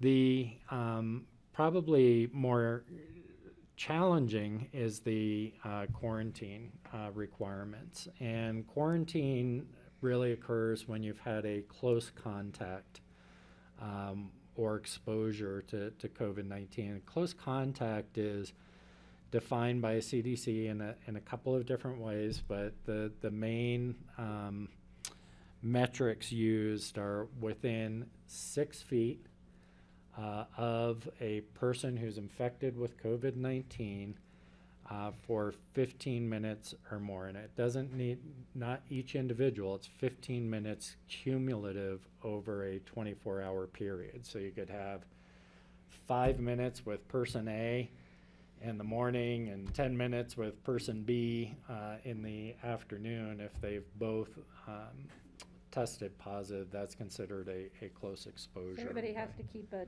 timepiece. Yeah, so That's- that, I mean, you're on that's my a, clock. that's a challenge, right, with case investigation, is you're making some judgments around those things when it comes to quarantine. Now, quarantine is different if you're vaccinated versus if you're unvaccinated. So if you're vaccinated, if you've had a close contact with someone who has COVID-19, you do not have to quarantine if you're fully vaccinated, do not have symptoms, and obviously do not have a positive test. We do ask that 5 to 7 days after that known exposure, that even if you're fully vaccinated, you get tested to ensure that you're not carrying and potentially transmitting the virus. Obviously, if you have a positive test, you're going to be into an isolation for 10 days, and if you have a negative test, really you're continuing to monitor for symptoms. If you're unvaccinated, however, it is different. So if you've had a close contact, and that's at 15 minutes of exposure, regardless of by how many people over a 24-hour period, you're required to quarantine for 14 days from the date of exposure. Again, we look for testing at 5 to 7 days after the exposure, even if an individual does not have symptoms. And if you test negative, you can return to normal activities after 7 days. If symptoms develop after exposure, obviously you isolate for 10 days, regardless of if you test negative. So on that 14-day quarantine, you're really doing that if you do not do a test. If on a 7-day quarantine, you're seeking testing 5 to 7 days out, and if you're negative, then you'd be watching for symptoms and such. So this would apply to kids who are not in school. So, good Lord, sorry. We're done. Kids under 12. Yeah, no questions. So it is a little bit different for kids. So there is an exception for K through 12 that the close contact definition is changed. So close contact excludes students if both the infected and the potentially exposed were wearing masks. We're both wearing masks. They can be within 3 feet of each other or so. So there is a difference in definition for our K through 12 population. That's really taking into consideration, one, maybe taking just a little bit more risk in return for keeping kids in school, and that those age groups, at least prior to Delta, have been shown to have lower transmission rates in general. So there is that exception for K through 12 on what's considered a close exposure. Does that answer that question, Kelly? Yeah, I just wanted to be clear. I think it applies to childcare settings, at least based on my In Picken County, experience. we've applied the same thank you. In Picken County, so that's the CDC standard, and then we've extended that to childcare facilities, yes. Thanks. Yeah. That's helpful. And that's all I have for you on COVID today. Questions for John? Greg? Yeah, I've just had some people approach me regarding testing and the frustration with testing in the community. It seems as if Glenwood and Valley View and Eagle Valley, everybody's doing it differently. With different types of tests, different availability, different hours of operation. We have a contractor who's doing it, but their hours are kind of vague or just not very convenient. And so I know what I'm hearing is people are saying, well, if you want to get tested, just go to Glenwood, go to Vail to get a test. You think, wow, that's really not satisfying. And I'm hoping that we can drill down on that and understand it, because I know there are different varieties of tests. It seems like the state even has different standards in different communities. And we have, I know a contractor who's doing testing for us, using one test that they're reimbursed for and another that they're not, and there's some confusion around that. And so it's beyond my pay grade, even though I'm on the chair of the Board of Health, but I'm not a medical pro, but I don't understand it. And I'm hoping that we can drill down on that before the next Board of Health meeting, but maybe we can figure out a way to have a consistency of testing throughout the region, so people don't feel compelled to go to Glenwood Springs because it's just not possible to do it here. And I don't know if it's the city or the hospital or the county or the public health or community health services. I don't know who needs to be running this thing. Yeah, so right now, our testing is really the free testing that's available. So there is pay testing available, rapid tests and different types of testing modalities. As you said, Greg, we've really worked with the state to provide free testing locations. Right now, those are available in Picken County at the airport and behind City Hall. The state really has one contract that they're using, and that's with Microgen, which is the spit test that many of us are probably familiar with at this point. That is shipped down to Texas for lab processing. And it does usually take 48 to 72 hours. Sometimes it's less, sometimes it's a little more to process those results. The state's also providing Binax, which is an antigen test, so it's more of a rapid test. It's very sensitive when you're positive, but it has a high false negative. So negatives tend to have to be confirmed through a PCR test, but positives are generally there's a high reliability there. And we've started rolling out, working on being able to provide that rapid test, the Binax test capability at those Microgen sites. We're working with it at the airport. I think there have been some process challenges there that they're working through. And once they have those worked through, we're going to look at bringing those into the Aspen site, so at least there's a rapid confirmation of positives. The state has not been open. We've brought to the state the idea of expanding contracting, particularly for rapid testing and other providers and such, and the state has not shown much interest in doing that. I do think originally there were different types of contracts and modalities set up that kind of got locked into that state system, so hence that inconsistency that you're talking about, and I do think that exists throughout the state.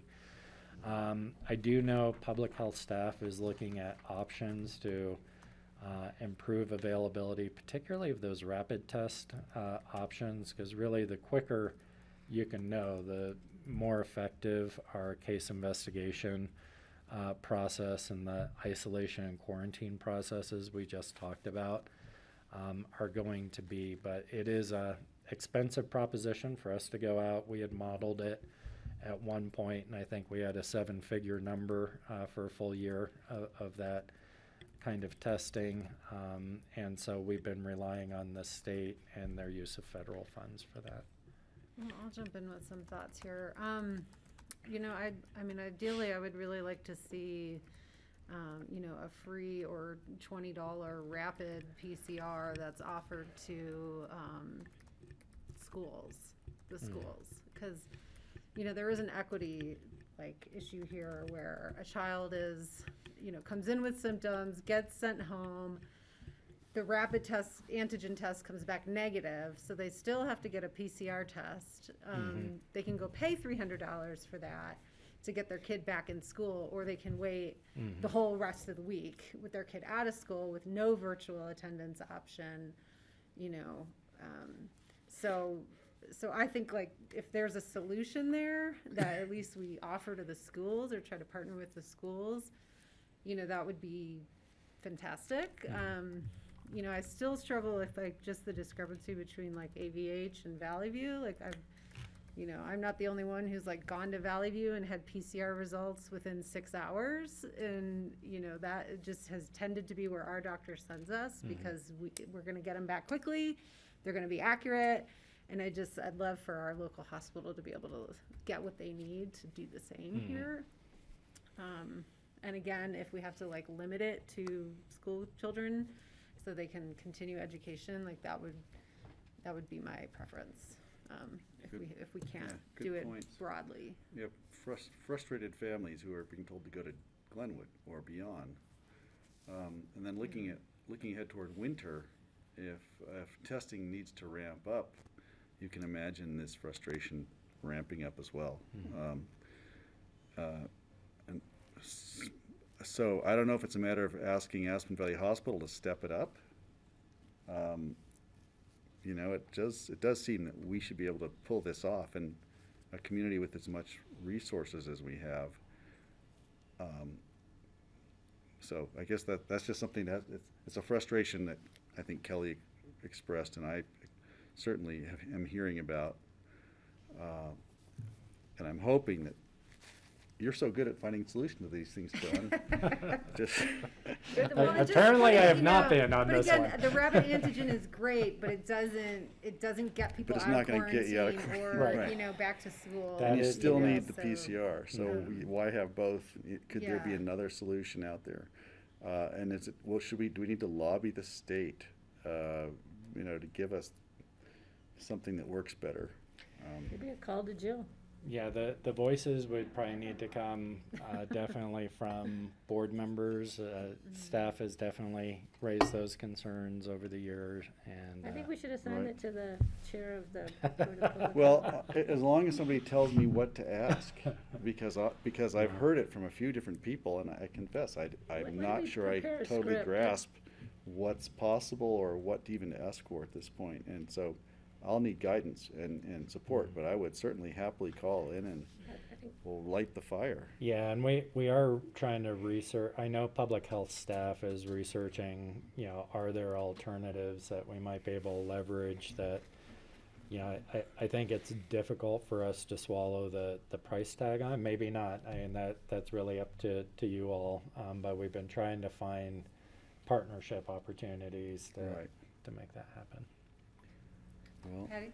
John, can you send me this? Because I would like to print it, so when people call, I'm carrying it around and I can actually read the guidelines. The presentation, yeah. Yeah, I want to be able to read those quarantine and isolation guidelines, And vaccinated, unvaccinated. That would be nice. I'd like that. Because, you know, it's getting, again, confusing. yeah, So and I will tell you a secret. I mostly clipped that from our own website.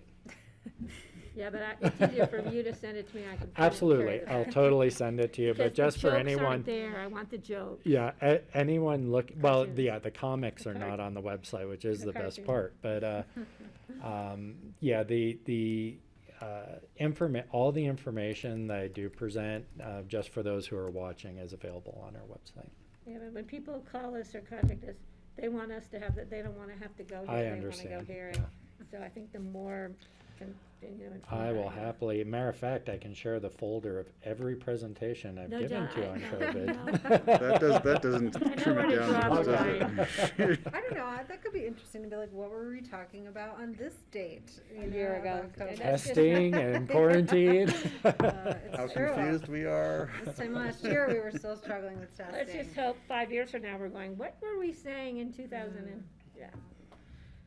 Okay, any other questions on COVID-19, except when the heck is it gonna be over? Well, you know, All right, the- Steve? Go ahead.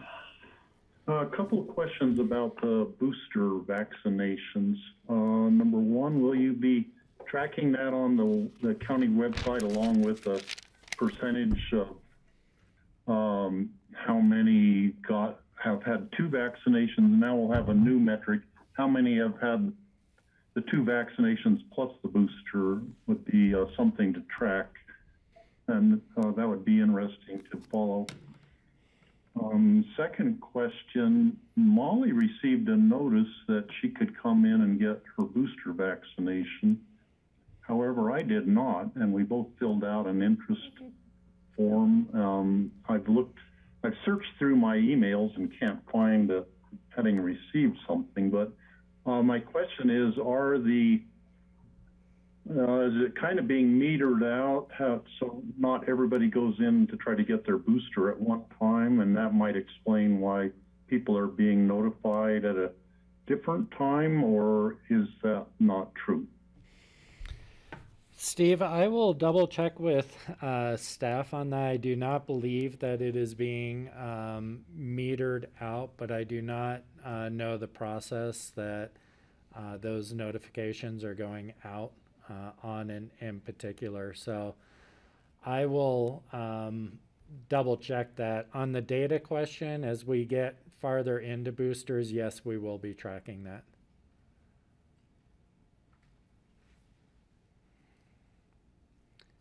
Is that good, Steve? Okay. All right, if there's no other questions, we will go to our discussion on fire mitigation. Hi, I see we have some folks joining us. Valerie McDonald, nice to see you. I'll get you set up here. And I think I committed to take lead on this brief presentation, but Valerie is going to politely kick me under the table whenever I go off script, I think. And, right, correct John. me. And then we have some other folks who have joined us. I don't have my screen up. I believe I saw Gary Tenenbaum. Gary, thank you. I know you're out in the field. Appreciate you making it on. And there's Kevin Warner is going to try and join us. I don't think he's been able to get on. And I apologize. I cannot see. I know Rob some. Goodwin?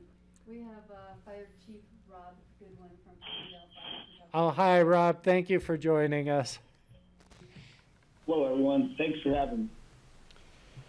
So, I think Kevin just is getting on. is Kevin just getting on? Excellent. Well, just by way of background, while Kevin's joining us, the board had a meeting. There's a joint meeting, actually, with Aspen, where we talked about opportunities for fire mitigation. And at that time, the board directed us to see if we could work with the Forest Service and such to identify potential partnerships for fuel reductions in the wildland urban interface. And really thankful both for our county staff and our federal partners really coming together to have those conversations. And specifically, what we were looking for coming out of that meeting are there shovel-ready projects out there in that wildland urban interface that have already been cleared under NEPA, clearly supported by the major property owner in this case, which is the Forest Service. And really, what's keeping them from moving forward is funding or resources. And through those discussions, we did identify a number of shovel-ready projects, and really they're in need of more than just funding. They're in need of contract administration and the whole 9 yards. But projects where NEPA has been identified, it's been analyzed by the Forest Service as a need of an area for fuels reduction. The Forest Service had a tight window to commit what limited funding the Forest Service does have to conduct these projects, and so staff moved quickly based on previous board discussion to enter into a memorandum of understanding to jointly partner on projects in the Crystal River Valley, and also and as Kevin joins, hopefully he'll be able to talk about this as well as Gary, ongoing discussions about partnerships in the Roaring Fork Valley. All of these are subject to, this board appropriating funds. Will be proposing funding in the 2022 budget to make this happen.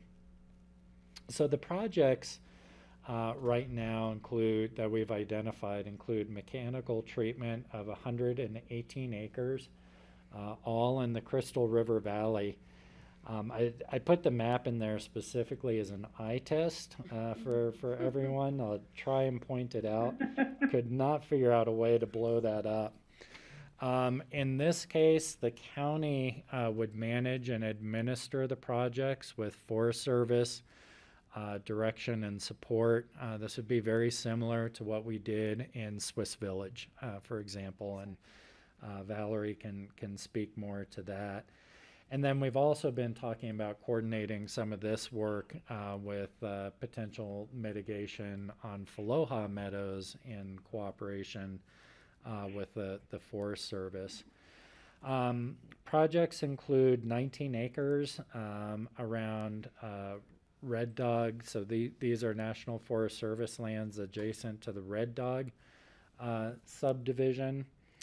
And then the larger project is 99 acres around the Redstone campground, some of which had been previously treated, and additional treatments in areas to the south, really going back towards the town. And so the larger portion, Redstone mechanical treatment, is just north of Redstone around the Redstone campground. And then Red Dog is all the way up here. You can see how it starts to fit in. The Swiss Village mechanical treatment that was previously done. The Nettle Creek Water Treatment Facility is actually a partnership, I believe, with the town of Carbondale. Is that right? Correct. To accomplish that, that was 6.5 acres. And then there's another project within this WUI, Wildland Urban Interface around Marble that we did pull out of this agreement because it is out of our jurisdiction, but are notifying Gunnison County of that opportunity.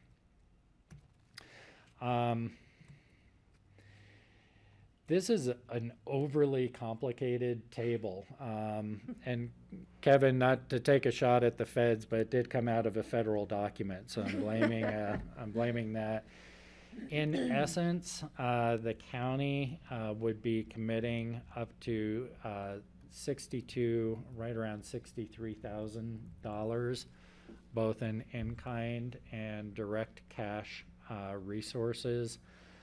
The Forest Service was able to find just around $12,000 that was left over in their budget that they needed to commit. That's why we executed the memorandum of understanding for these projects.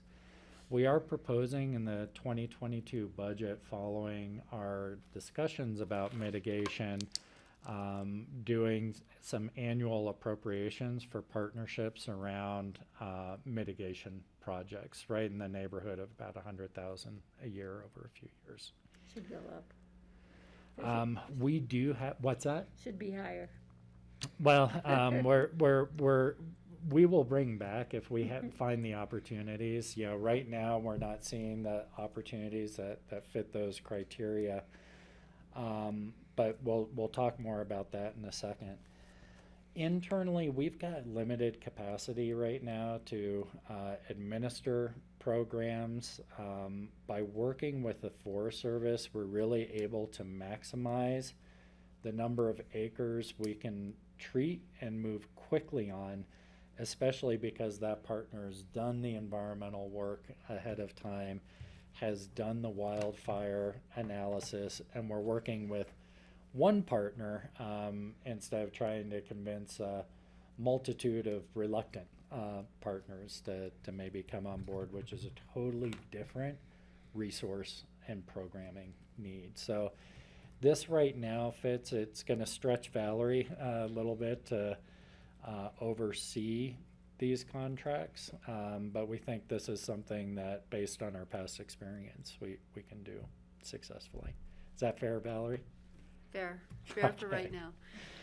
Can I just, Yeah. John, have we ever thought about or reconsidered about bringing on somebody, maybe, it's really up to Valerie more than I think anybody, but to be like a wildfire in-house person?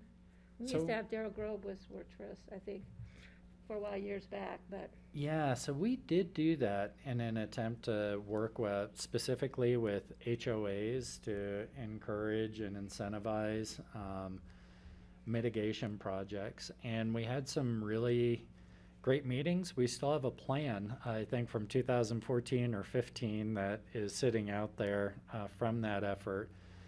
What concerns us about that is it never led to action at the end of the day. Is that correct, Valerie? I don't think we had a project executed out of that. No, those efforts. that's a fair assessment.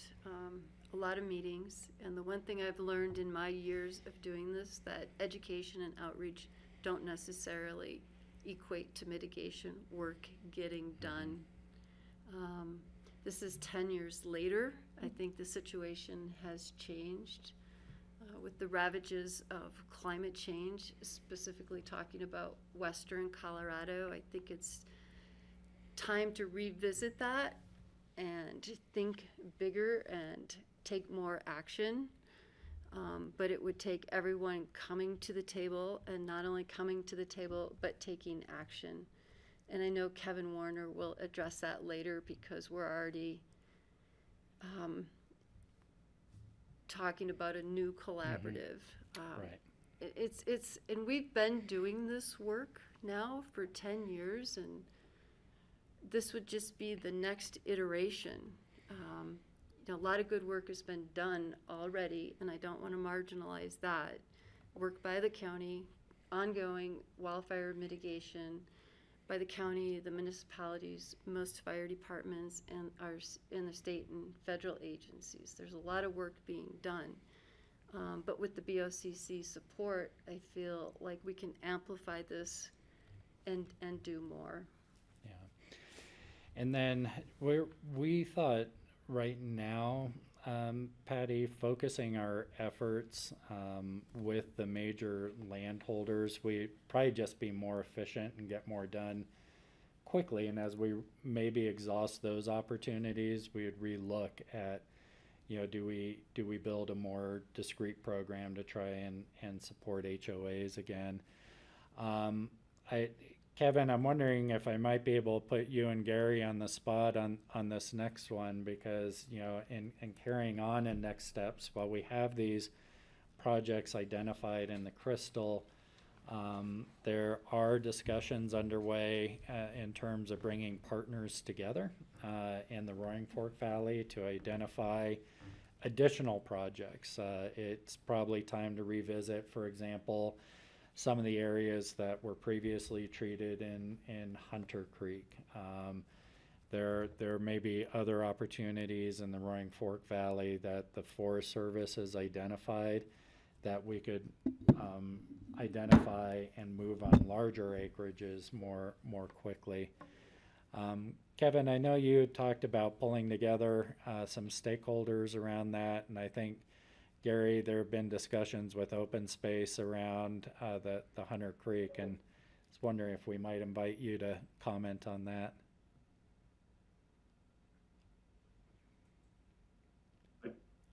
Gary, are you on? Sorry, I can't see who's all on. You want to go first and talk about Hunter Smuggler Area? Sure. Yeah, it's actually, this has been an incredible partnership with the Forest Service, but also the City of Aspen and Aspen Fire and ACES. And we've been, kind of batting around the idea and got to the point where it's time to go back in. We should be treating these areas more frequently. The burn that happened in 2016 was successful. Some areas burned well, some didn't. And so there's an opportunity potentially next year to go back in and hit that area again. And so far, in talking to all the partners, it seems like the city is on board. I'm going to be asking the Open Space Board and the BOCC for some funding, and ACES is potentially going to partner into the funding, and the Forest Service would conduct the burn, but it looks like we're going to re-enter that area so we can hit some of the areas that weren't hit very hard the first time, and to potentially find some new areas to burn, because we did a lot of monitoring right after the burn, and the areas that burned well, the response of the aspen was pretty amazing to see. So and it definitely knocked back a lot of the shrub oak and opened up the canopy, and definitely we talk about it in wildlife habitat because wildfire mitigation is not necessarily part of our mission, but all of this, considering how close it is to the city of Aspen, is wildfire mitigation. Kevin, do you want to add to that? Yeah, so in regards to the Hunter Smuggler project and everything that's been going on there, I echo everything that Gary said.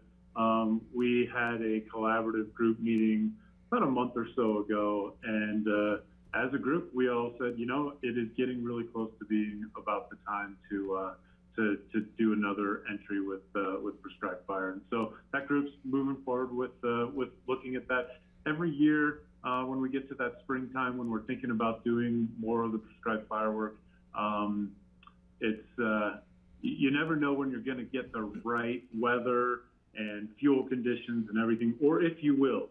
But yeah, for this next year, we are starting to put all the pieces in place to be ready for that if all of the what we call burn windows align to where the weather and the fuel conditions and everything align to where it's the right time to be able to get the right fire effects for both wildfire mitigation as well as wildlife habitat improvements. And like Gary said, I was sitting down actually just yesterday with Matt Yamashita, who's the area wildlife manager for Colorado Parks and Wildlife. And we were talking about wildfire mitigation work. And he's like, Kevin, we're supportive of all that because there's almost never a wildfire mitigation project that doesn't end up being good for wildlife as well. And so very, very a lot of support there too. So that's the Hunter Smuggler part. So yeah, we're looking at that with that collaborative and trying to see if we're ready for that for next year. And then on the side, I have continued to engage primarily at the county manager, city manager level, also with all of the fire chiefs in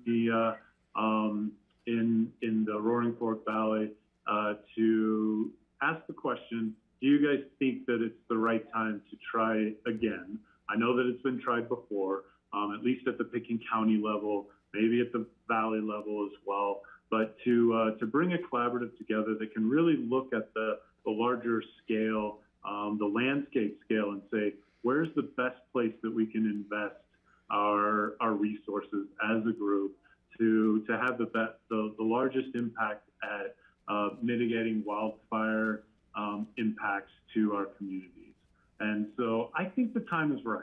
I think we've got a lot of support both in the communities. I think we've got support from some of the conversations that I've had with different political leaders in the Valley as well. And when you look at the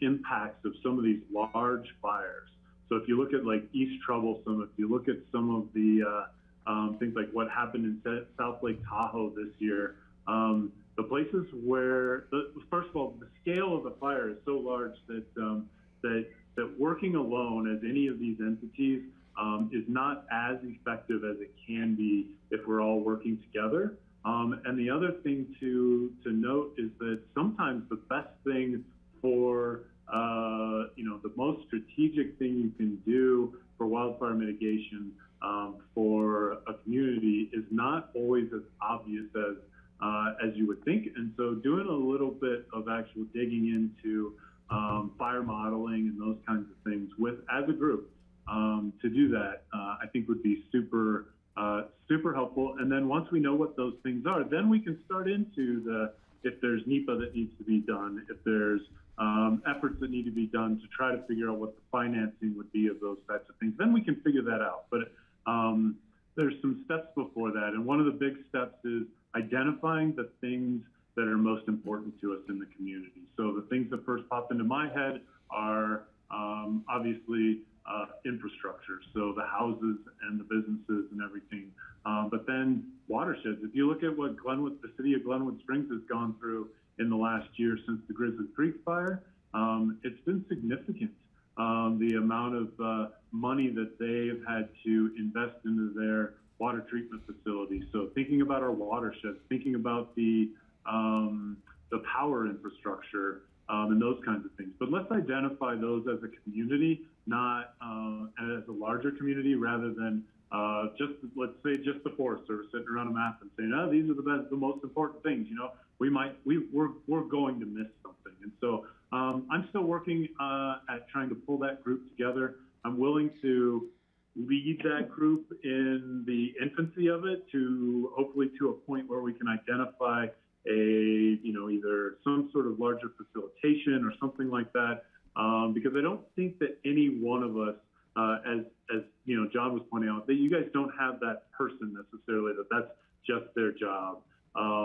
Neither do I necessarily. Neither do some of the other organizations. But I think that if we all work together to try to find out the best way to go about it, I think we can figure that out. So that's an effort that I'm continuing to work on and hoping to get some real buy-in on that in the next month or so, to where we can start the very infancy of trying to pull that group Kelly, can I again.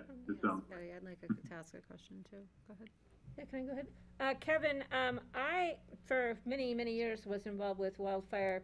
It was a group that kind of was born out of Northwest Colorado Council of Governments.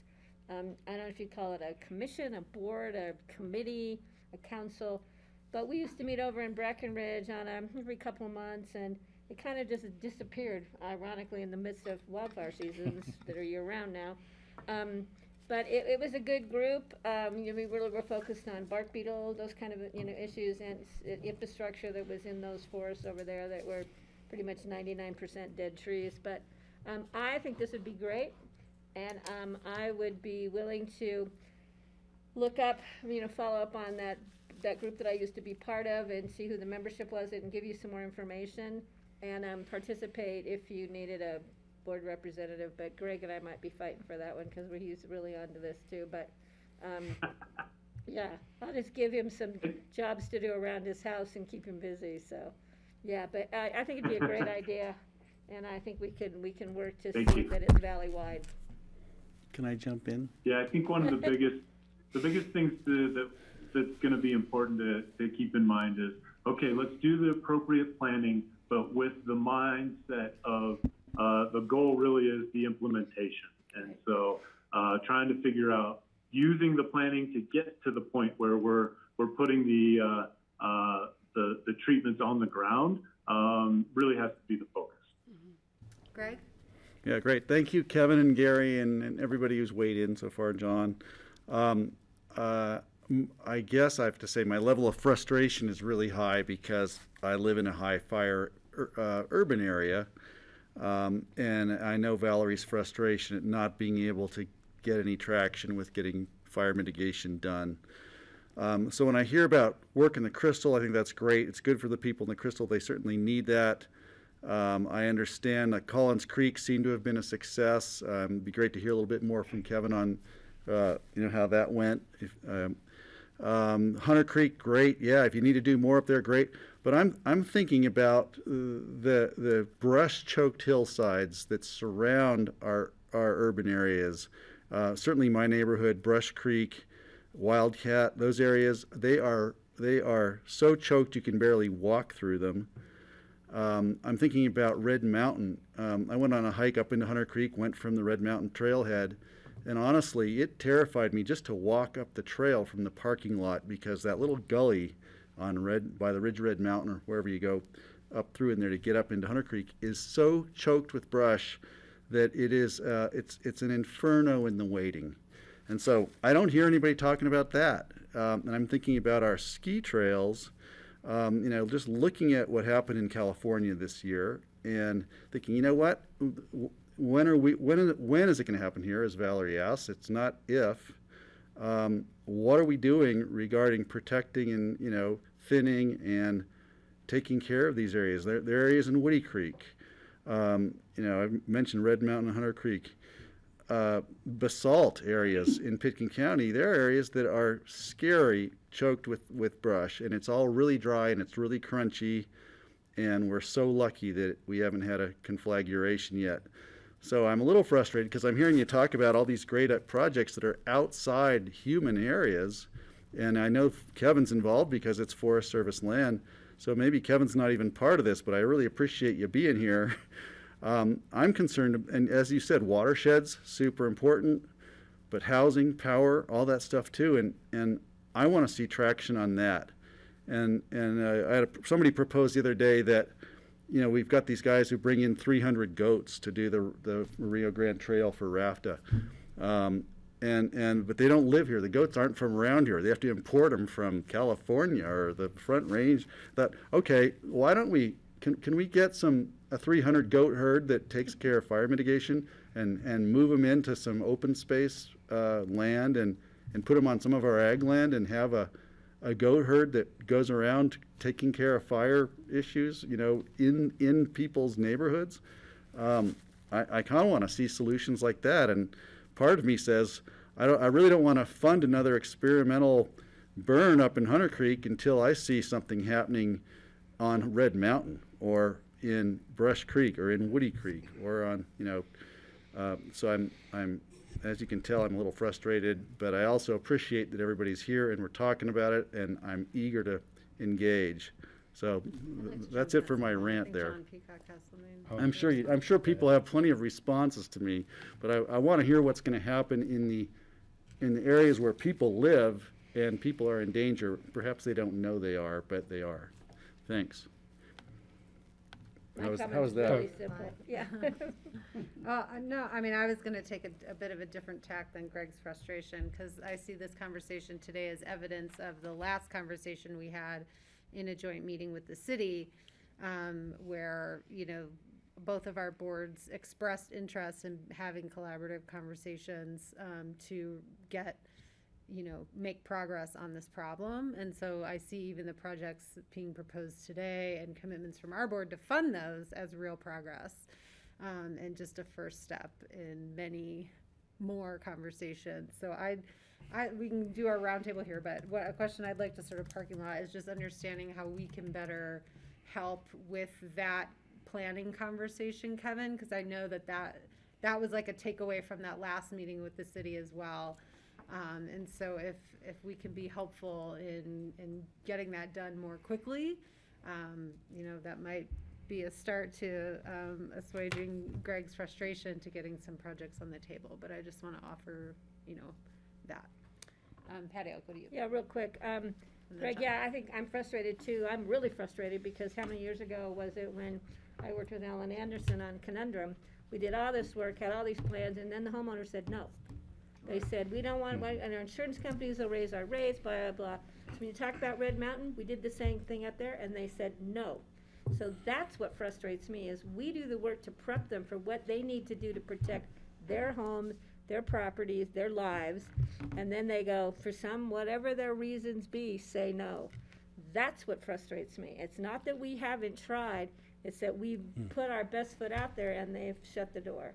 So I'll challenge you with that. If you can get a homeowners association who will actually let this work be done in their neighborhood, that would, I think we could fully support that. I want to show up with 300 goats and say, we're They here. won't let the goats on it. I don't know if goats Maybe eat there's a scrubbo. regulatory, I don't think they eat strong scrubbo. arm that we're not taking that we can investigate. Sorry, let's see. Francie, Valerie, John. We'll go in that order. So Kevin, after we had talked about it at the, in the Crystal River mitigation burn that we were at, I went back to the board and I talked about it and we all said, yeah, that would be really great. So what exactly do you want us to do now so that we can do it? Yeah, so, Yeah, go ahead. Do I answer that? Okay, maybe I'll just take a quick hit. So we've already entered into an agreement with the Forest Service. So I'll let Kevin answer what additional steps need to be taken there. But basically today, it was to make sure that the board was aware of this movement, supportive of moving forward on projects, and just to understand that we're going to have these proposed appropriations coming forward in the 2022 budget. So today was about informing, making sure that the board, is in agreement with moving forward with these projects. We will be taking on the contracting responsibility, so we will be bidding and contracting and paying for the work. The MOU that we entered into is actually for the Forest Service to provide us a grant to do the work, but it will be on Forest Service land, so the Forest Service will be helping to oversee us in conducting that work. It's a little bit confusing. These are the times that we live in where these partnerships are what's necessary and creates these interesting relationships. But Kevin, you may want to add on for any additional steps with the Forest Service. No, so John's absolutely right. For what John's doing, for the main topic of today, of the treatments in the Crystal, and some of the other locations that we were talking about with Hunter Smuggler and such, what John said, that's exactly where we're at. We have projects that are identified, that are basically ready to go, and that need some extra help. So I think I think John's got the right he's in the right place, and so that's the help we need there. In the larger scale, in the bigger picture, the support I've heard today from the group, I will say, gives me a little more resolve to continue to move forward with the larger scale, landscape level look at the Roaring Fork Valley. And so I really appreciate hearing that from all of you. Like I said, I'm trying to lead this not because I think it's entirely the Forest Service's role, but because I think it's so important. And I think it's one of the most important things that I could probably be helping the community to do right now. And so, I've had a little bit of pushback in a few different places when I've said, hey, I want to get 5 municipalities, 3 counties, 4 fire protection districts, and 3 to 5 different land management agencies together to work on this together. I've gotten a little bit of pushback, not much, but from a few that have said, wow, that's pretty big. And that sounds like a lot of work. And my response is, you're right. And I do believe it's the scale that we need to be looking at to be effective, to really look at, and to be effective at the scale of wildfires that we're seeing these days. So I don't know right now. In the future, though, to answer that question, Frank, I think there will be some need for additional facilitation, and I think the best thing to do would be to have that be an outside entity. But again, I want to bring this to that group and say, hey, what do you guys want to do? I'm willing to kind of be the instigator, but I don't necessarily want to dictate what it looks like. Well, I'm pretty sure any one of us would be happy to be representing the commissioners for Pitkin County or any way you wanted. I know I would be. And so, yeah, we're there. Just tell us what to do. Thanks. So Kelly, I guess if we could just do a check-in, it sounds like the board is. Valerie Oh, I'm sorry, Valerie. Yeah. All right, if you want to wrap. he was closing the meeting, so. But I want to give, we have time. I want to get back to Greg. Those of us who are on the front line share your frustration. It's been extremely difficult trying to get the private property owners to do their part. And quite frankly, everyone has a role, everyone has a responsibility, and they're a critical part of the equation. Government can only do so much, and it's up to them to do the work on their property. So that's what led us to, let's partner with the Forest Service, the landowner, and get some work done while we continue to try to crack that nut with the private landowners. And I'll just leave it at that for this moment. If I could, You know, Rob Goodwin is on the phone and, on the line, on the Zoom, and the project we did up in Swiss Village, I think it was 30 acres, but just, it encapsulates what we were trying to do. We put together a partnership with the Forest Service, the county, the Fire Protection District, Carbondale Fire, and also the Swiss Village Homeowners Association. It doesn't make sense for us to do work in the WUI, the Wildland Urban Interface, if the private landowners don't do work on their side of the line. Fires don't get jurisdictional boundaries. So, Rob, can you speak to what this Crystal Valley project means to you and your constituents?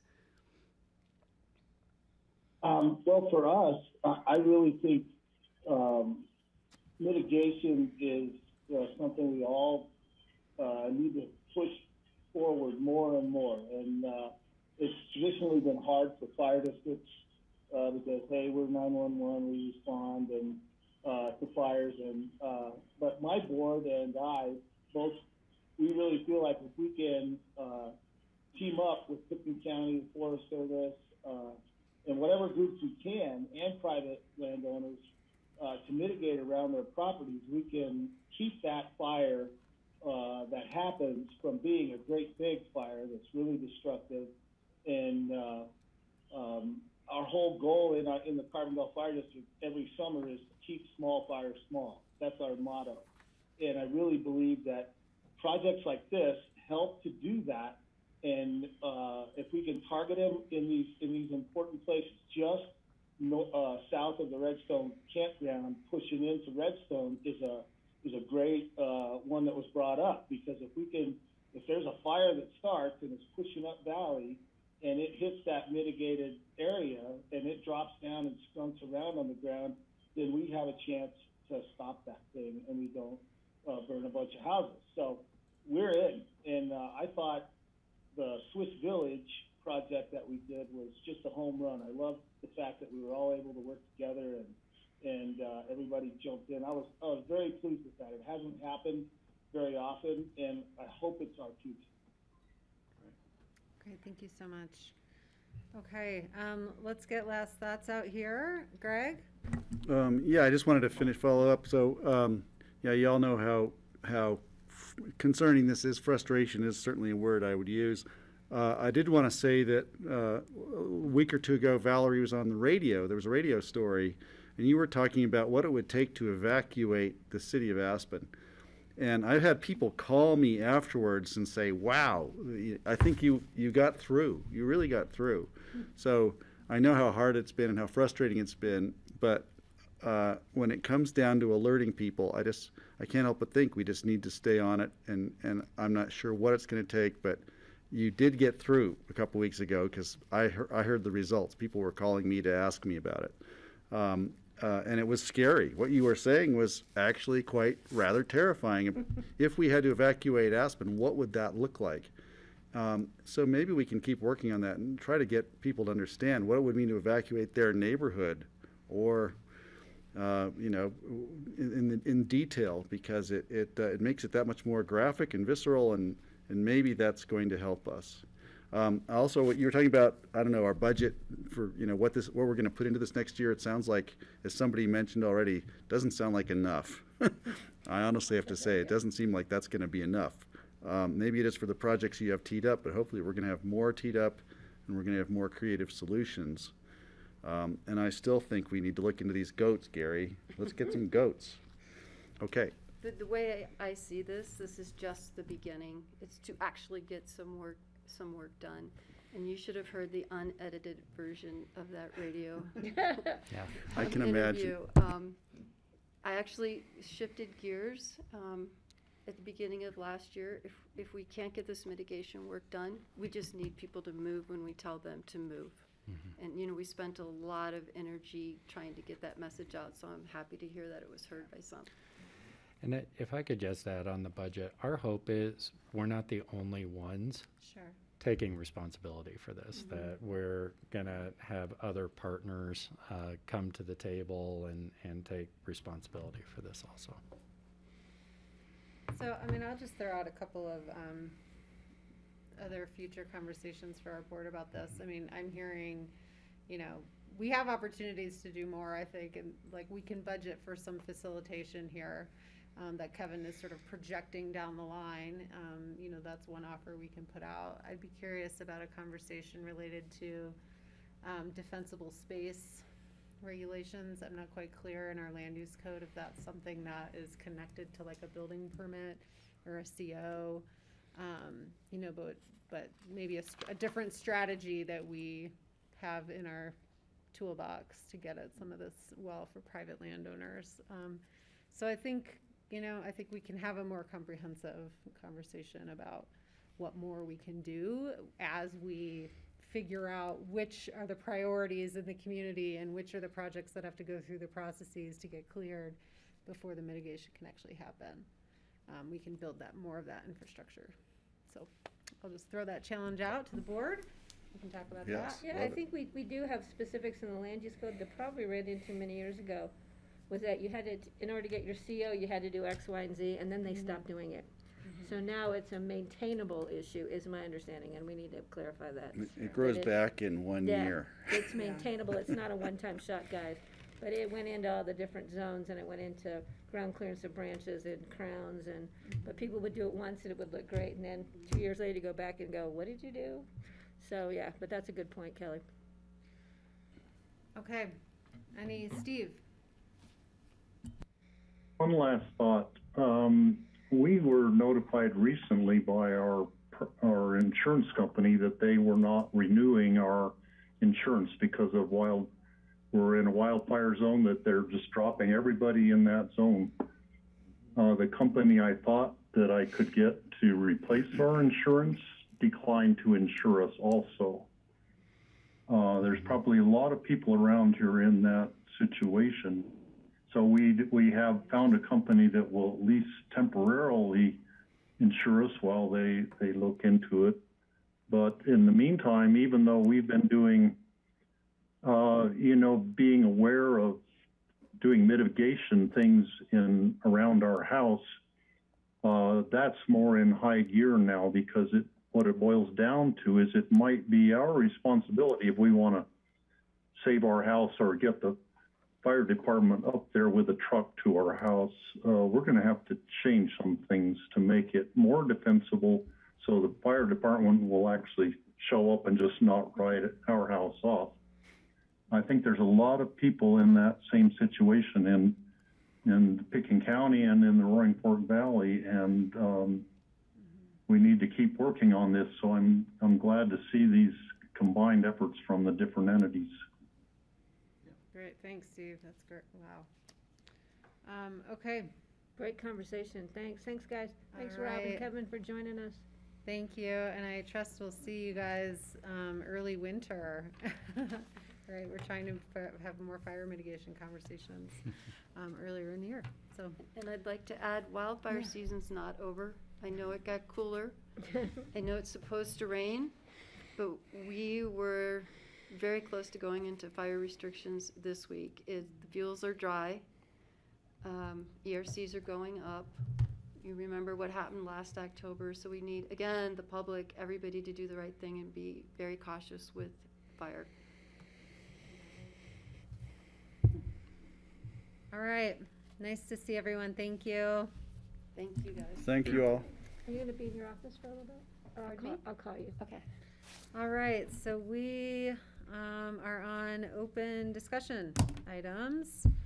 I did text John Ely to kind of join us at 4:30, so I'll just send him another text to join us earlier if he can about noticing for the Coal Basin meeting. I have one. We real can talk quick. about. And Rich, if we want to get the staff items out of the way, Sure. we got one from Rich. Yep.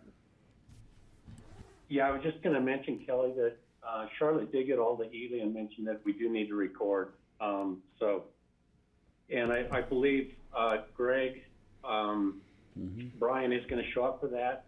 And Charlotte had mentioned she would get the recorder to you.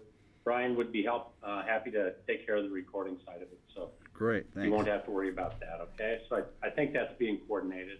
Thanks, Charlotte. Thanks, Rich. And Rich, don't we also need to have some kind of agenda that's listed with the site visit in order to make it legal? So I'm sure Charlotte and Greg, you guys have been on that. And we've been working on it. I think we're close, and I'm checking in with her at the end of the day. Yeah, because, she needs to get it posted by 10 in the morning. All right. I'll leave it in your hands. Thank you.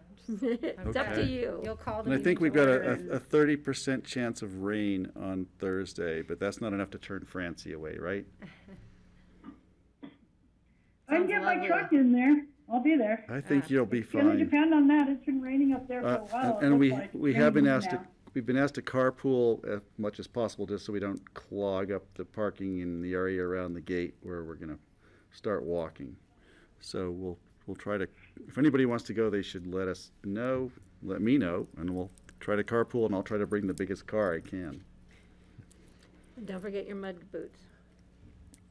And other than that, the only other open discussion I have is, how about them goats? Is that a new football team? Did you see like the out of article in Denver? the New York Times, Greg? Uh-uh. Did you see the article Oh, in the New no, York about the Times goats. the Those guy are with goats? about the local goats. I heard about it, yeah.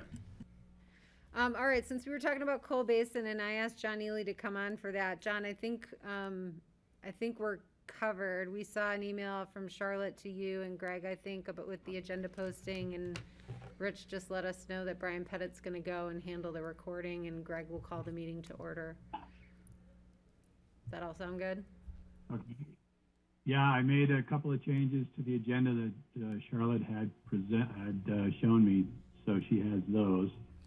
So I think you're covered. Okay, cool. Thank you. Thanks for joining us. Other staff items for open discussion?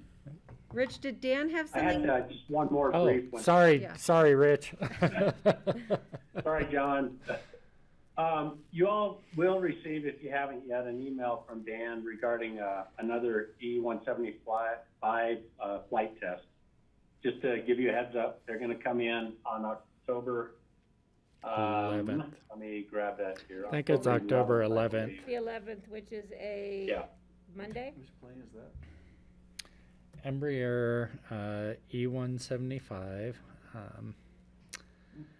It's an aircraft that's wingspan fits in here. There have been, and we've discussed this before in board meetings, or performance concerns related to whether the aircraft could operate on a missed approach with one engine fully loaded. Oh, sorry, Kelly. So we're just gonna try it and see if it happens? Yeah, they did this. They did this a while back. It's Delta's coming in to take another look at it.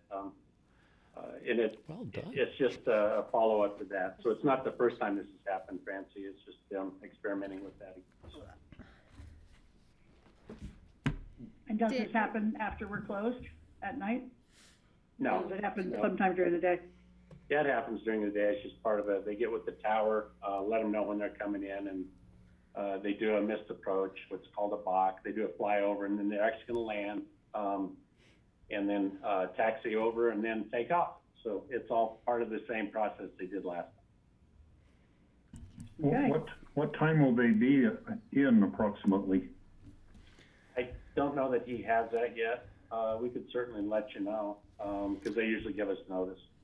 Yeah, and there's Dan There's now. Dan right there. And while Dan's catching up there, Francie, just for the public related to your question, there is a lot of modeling that happens before they bring an aircraft in for even a test like this. This is now proving and testing the modeling with aircraft that's loaded to appropriate weights and such. So it's not a fly by the seat of your pants operation by any means. Can we ask I about, figured it wasn't. what about the approaches? Are they going to approach from both directions on 1.5 and 3.3, or is it only 3.3, or how does that work?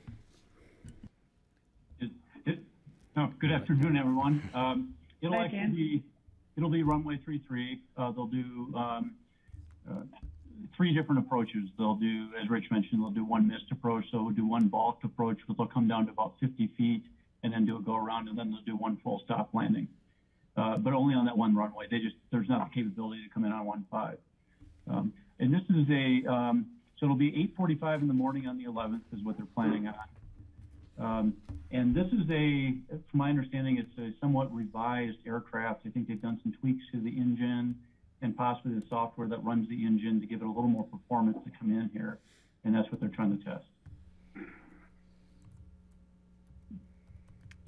Okay, other questions for Dan? Thanks, Dan. I'm going to add it to my calendar and take my coffee over to the end of the runway. It'll be noticed. Will there be a public notice or just so people know what?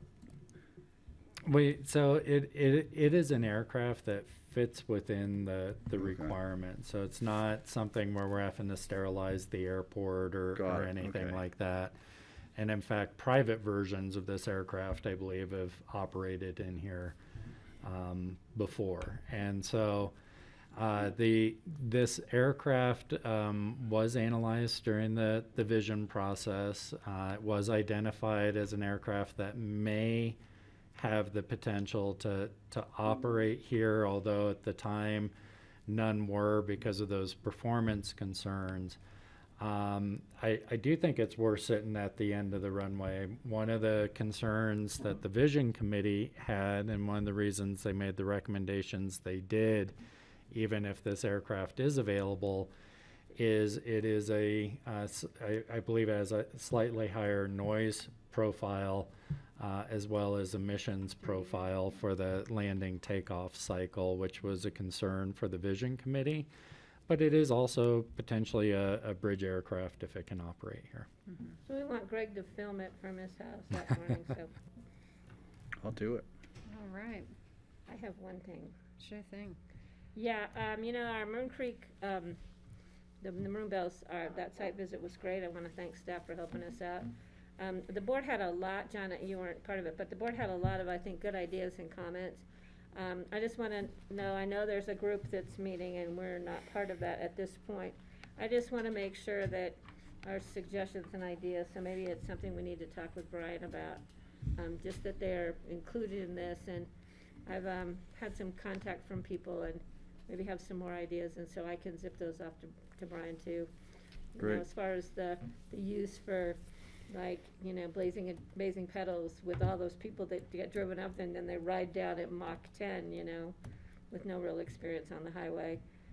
So there's just some ideas, I think, because it's definitely an issue that needs to be addressed before we have even more injuries and potential fatalities up there. It's pretty scary. Thanks, Patty. Can Greg? I tag on to that? RAFTA was talking about doing a staff and board ride up there on the 2nd of October, on Saturday. But I think, or what, was it Saturday? I think that might have been canceled due to an external issue that it'll keep some of them away. And so I was going to ask, and I proposed that we ask Brian and maybe Kevin Warner, who was with us up at Maroon Bells, to go and just do the similar show just in a board meeting with RAFTA, so they could all be brought up to speed. Because I think that, as you said, we really learned a lot and we observed a lot on that tour that could be useful in the conversations that RAFTA needs to have, and others regarding safety and flow and possible ways we can make it safer. And so I'm hoping we can get Brian and Kevin over to a RAFTA meeting soon, because I'm just not sure the RAFTA board's going to make it on bikes this year. Okay, other open discussion items? I have a couple. I wanted to revisit the letter that we received from 350 Roaring Fork related to the investment portfolios, and the municipal government portfolio that we are part of. So John and I were talking, we will get a presentation in November from our financial advisory board where we can sort of dive, yes. Sorry, financial advisors. Financial advisors, okay, sorry. However, we don't need to wait to submit our comments to this portfolio to say, we would prefer you pull out and divest from those companies. So I think that that's something that doesn't require any delay or any need to hear from the financial advisors. They'll present us with options about whether pulling out of those is viable or not, I think in the future, but now we can ask those firms for that. So I guess I'll look to the board now. Great. For that direction. Yeah, chime in, John. I think we had maybe information that the petitioners didn't have available to them that in our most recent reports, and so CSAFE was the only local government investment pool that was showing investments in Exxon and Chevron, which were their concerns. I want to say CSIP, thank you. At least in their latest portfolio that we reviewed as of June, did not have investments in those companies. So it's only CSAFE, and I think that these are bonds that expire. Are they bonds or notes that expire? Mm-hmm. So I think part of the strategy is just to let them expire. We don't have to pull out. We don't have to do any sort of early, cancellation. It's a matter of letting them expire in the next year or so. And I think that would be, I think that was something that the 350 people were saying was what they anticipated as being satisfactory, just to show progress that divesting is happening.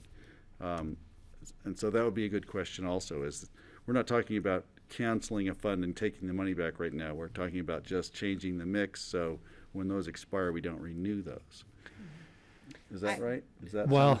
So I just want to be clear on who the we is here, because we buy in, so we don't invest in separate portions of the fund. So the letter, as I understand it, would be us as an investor in CSAFE making a request that they remove the fossil fuel bonds from their portfolio going forward. And I think, as you said, Greg, letting those expire and then not reinvesting. And so we don't make individual investment decisions in those local government investment pools like that. It's a larger pool. It's a statewide pool. Right. Well, and I think it's important to hear from the financial advisors as to what the next steps for us would be, where then they might be thinking our money should go, what other good investment opportunities out there. I don't necessarily have a letter asking them to remove these entities from their portfolio. It's not going to hurt. I don't think it's going to get us anywhere, but at least we put it on the books that we're concerned. Mm-hmm. think what it does is it adds us to the list of the growing list of municipalities that are asking. So So I yes, think we need to get it out there and get it on the books. Francie. I'm just going to reiterate what we were talking about at CORE yesterday, at least a point that I made at CORE yesterday, and that is that we're going to have to work with the fossil fuel companies in the future. They're not going to disappear, and we're not going to end our reliance on fossil fuels in the near future. I'm not saying that I would invest myself in fossil fuels, but the preliminary to almost all of the alternative energies that we use and look to begins with fossil fuels. Like wind turbines are made using fossil fuels. Solar panels are made using fossil fuels. Things are transported using fossil fuels. And so I just want to remind us that we need to stay open to a partnership between alternative energies and fossil fuels, and that maybe a lot of the alternative energies are going to be delivered to us through fossil fuel companies. Just something to keep in mind rather than just making an enemy of fossil fuel companies, looking at ways that we can reduce our dependence on fossil fuels, but work in partnership with them until we are more free of them. I'm not sure we're ever going to be entirely free because, after all, plastics come from fossil fuels. So just a little caveat there to our wanting to divest ourselves entirely from fossil fuel companies. Well, I'm going to be like way more frank than I normally am and just say F Exxon and Chevron. Like if I have to be a consumer to them because of the like structural nature of our consumer society, like that's one thing, but like to be an investor in their business model, which they have had 40 years to transform with the knowledge we have, like F them. Like that's how I feel about it. And, putting my name as an investor, like on the letter, I think is a powerful way to like, let's transform this. Cause like we have enough knowledge. So if I have to buy gas at the pump, that's one thing. If I have to like put money into their C-suite, like no way. Well, can you define that F part of that word? Please don't. How do you really feel, Kelly? Usually I'm pretty graceful here, but I'm a lifelong environmentalist who's pissed. Anyway, great. I like that usually.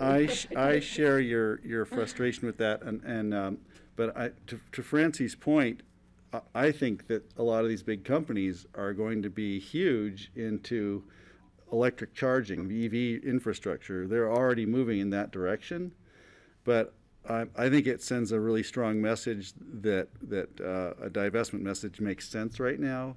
But we know, as you said, they're not going away. I know Total in Europe, which is big gasoline distribution, is already putting in electric charging systems because they've heard the message loud and clear from the consumers and from the governments in Europe that that's the way they want to go. So they're getting the message, and I think this is us sending the message. But I agree with you. I don't think Exxon's going to go away. They're going to be charging our EVs is probably what's going to happen. So I'm all for writing this letter because I think the message still needs to be sent, and it hasn't been 40 years. It's been over 100, and it's probably been about 150 years since somebody discovered that carbon absorbs more heat than oxygen. And we've really been ignoring this. 1910 was the popular science article that talked about carbon, fossil fuels combustion increasing the heat in our environment, and so we've successfully ignored it until recently. So I'm in favor of sending a letter like that. All right, Steve.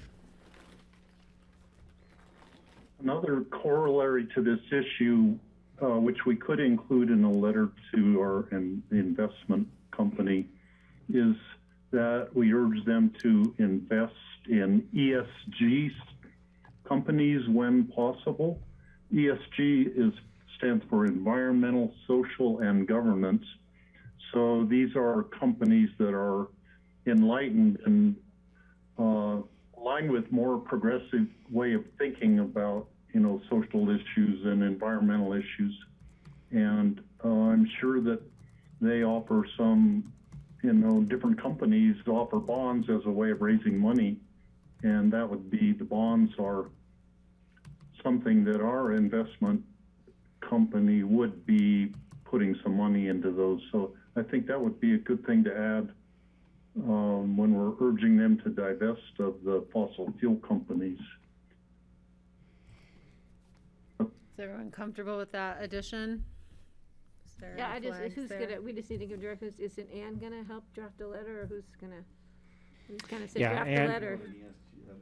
Learn more about that before we choose a course like that. Yeah, Ann and I can draft a letter together, and our financial advisors will be able to speak. That's one of the issues, Steve, that they'll be able to speak to about what those opportunities are and what the difference in return and such that the board and the public could expect with those strategies.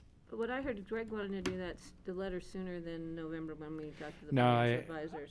I understand, and so it may be the recommendation right now, I would say, Steve, because I think both CSAFE and CSIP are well aware of the ESGs, would be the divestiture message. Would maybe be the more significant one, because you do have investment options in ESGs now. Right, and I think the sum total of our investments in the fossil fuel companies is 1% of our portfolio. And if we have 30 million invested from the county, then that's $300,000 is invested in Exxon and Chevron, as I understand it. If the numbers are right. So I don't think that's going to have a huge significant impact on our portfolio in terms of our financial health. So it's this is actually an easy thing for us to do. Okay. I have one other open discussion item. We all received a request for some art installation. Oh, yeah. Some political art installation. I sent it on Did to you say that? I just saw it before coming down. Thank you for bringing that, Kelly. Yeah. I haven't seen it. No, so it is, let's see it, social sculpture loan from artist Wally Graham called the Peace Balloon Project. It's a recycled missile, isn't it? I think it's a fuel tank. A fuel if I tank, remember. something. Yeah, repurposing like of a a- military fuel drop tank used That's in what it is. wartime for long aviation ventures, reimagined as a positive symbol to spark respectful dialogue around global issues. This one is called the Peace Balloon Race/Black One. And the artist's intention is that this represents race, compassion, tolerance, and our relationship with one another. It is a rather large statue, so I'm bringing it up for open discussion if we would like to support this temporary loan and finding a location for its display. Greg? I don't know anything about this, so I'm thinking that I think we should consider it, but I'd also like to have, I kind of like to reach out to our arts community and see what they think about something like this. I don't really know what he has going here. I guess there's something in the Aspen Times about it. I just saw a news thing pop up, but I don't know enough about it yet, so I'm not gonna say yes until I understand more. There's a bright blue one, I think, over at the west end of the red brick. So it's already here. So That's his other John one that looks he like he always- has concerns. Francie has a hand up. Yeah. I have some concerns. So I just encourage the board, I do not know if we have a public arts policy, so I'd like the opportunity for staff to look at that. And there is, once you open the store, there is a equity issue in terms of forms and maybe art that does speak to our values, maybe art that doesn't speak to our community's values that you may need to be giving equal space to. So I'd just like the opportunity to explore those issues for you a little bit before you make a decision on this one. Right. And we Right. may have a public arts policy. I don't believe it's never I don't come believe up. we do, and I would, like you said, I would be concerned about some other local artists who might feel that it was inequitable if we didn't Plus, I think we might have liabilities. What happens if we put it out in front of our building and it gets damaged? I mean, there's a lot of questions that I have, and really can't put it in Veterans Park because that's just not an art display area. So I don't really know where something like this would go, because it is pretty significant. It's pretty cool looking. I just don't know if we have a place for it to go within our organization, but doesn't mean we might not help them. There's a new park going up over here. Maybe we can find some other ideas. Francie? I know Wally pretty well. I've been friends with him for a long time, so does it matter? Do I not say anything? Do I say something? Go ahead. I Not think your unless he's opinion paying you. continues to matter, yeah. I mean, because if we're going to actually pay him something, I don't know whether that affects whether I say anything, but he's a pretty well-known artist down Valley. He's got work all over the place, and he's a really good guy who has some really interesting ideas about art and the reuse of materials. And but on the other hand, I do think we have to be careful because we have a lot of artists in the Valley, a lot. So this could be a slippery slope. Sure. If we start, I don't know. I will note in his letter, which you all can read, it went to all of us, that this was offered as a loan.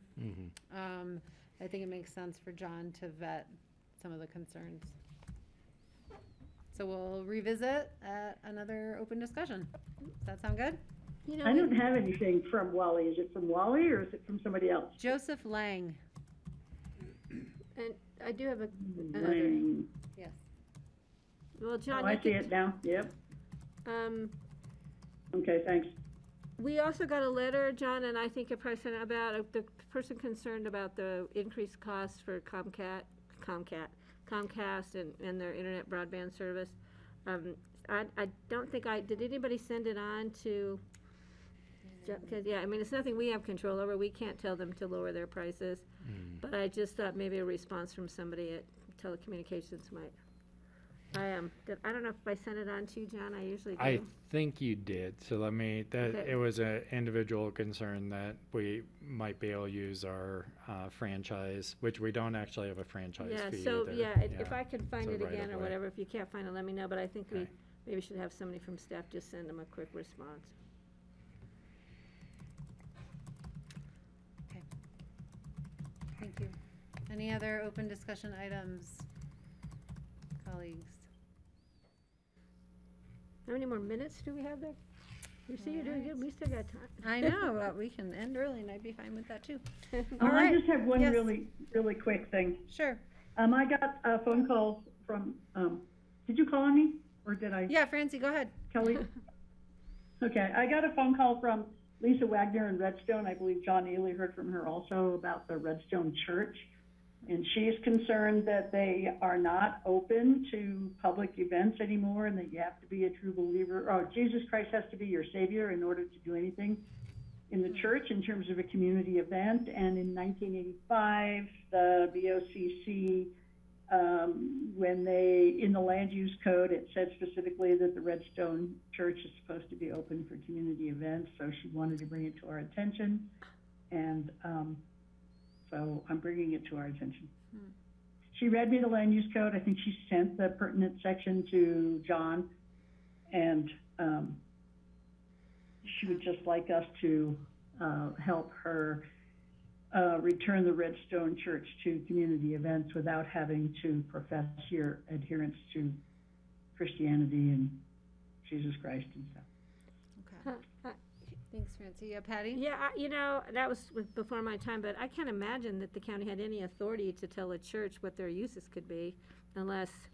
I think it was before the church was built, that the property itself, or something like that. I'm not sure 'Cause, exactly, but on a federal, she read it to me. On any level, you don't mess with religious freedoms and what they can or cannot do with their property. We learned that one the hard way many years ago, but. Well, Yeah. we can look at what was sent. I suspect I don't know if it's a code or maybe the Redstone area plan, which would be a different profile. So we'll look into that, and I'll talk to John. And that was sent on to John Ely, you said, Francie? Yes. Okay. Well, she said it was. I don't know that for a fact. Yeah, she didn't send it to any of us. The elections department's always used that as a Dropbox location. Okay.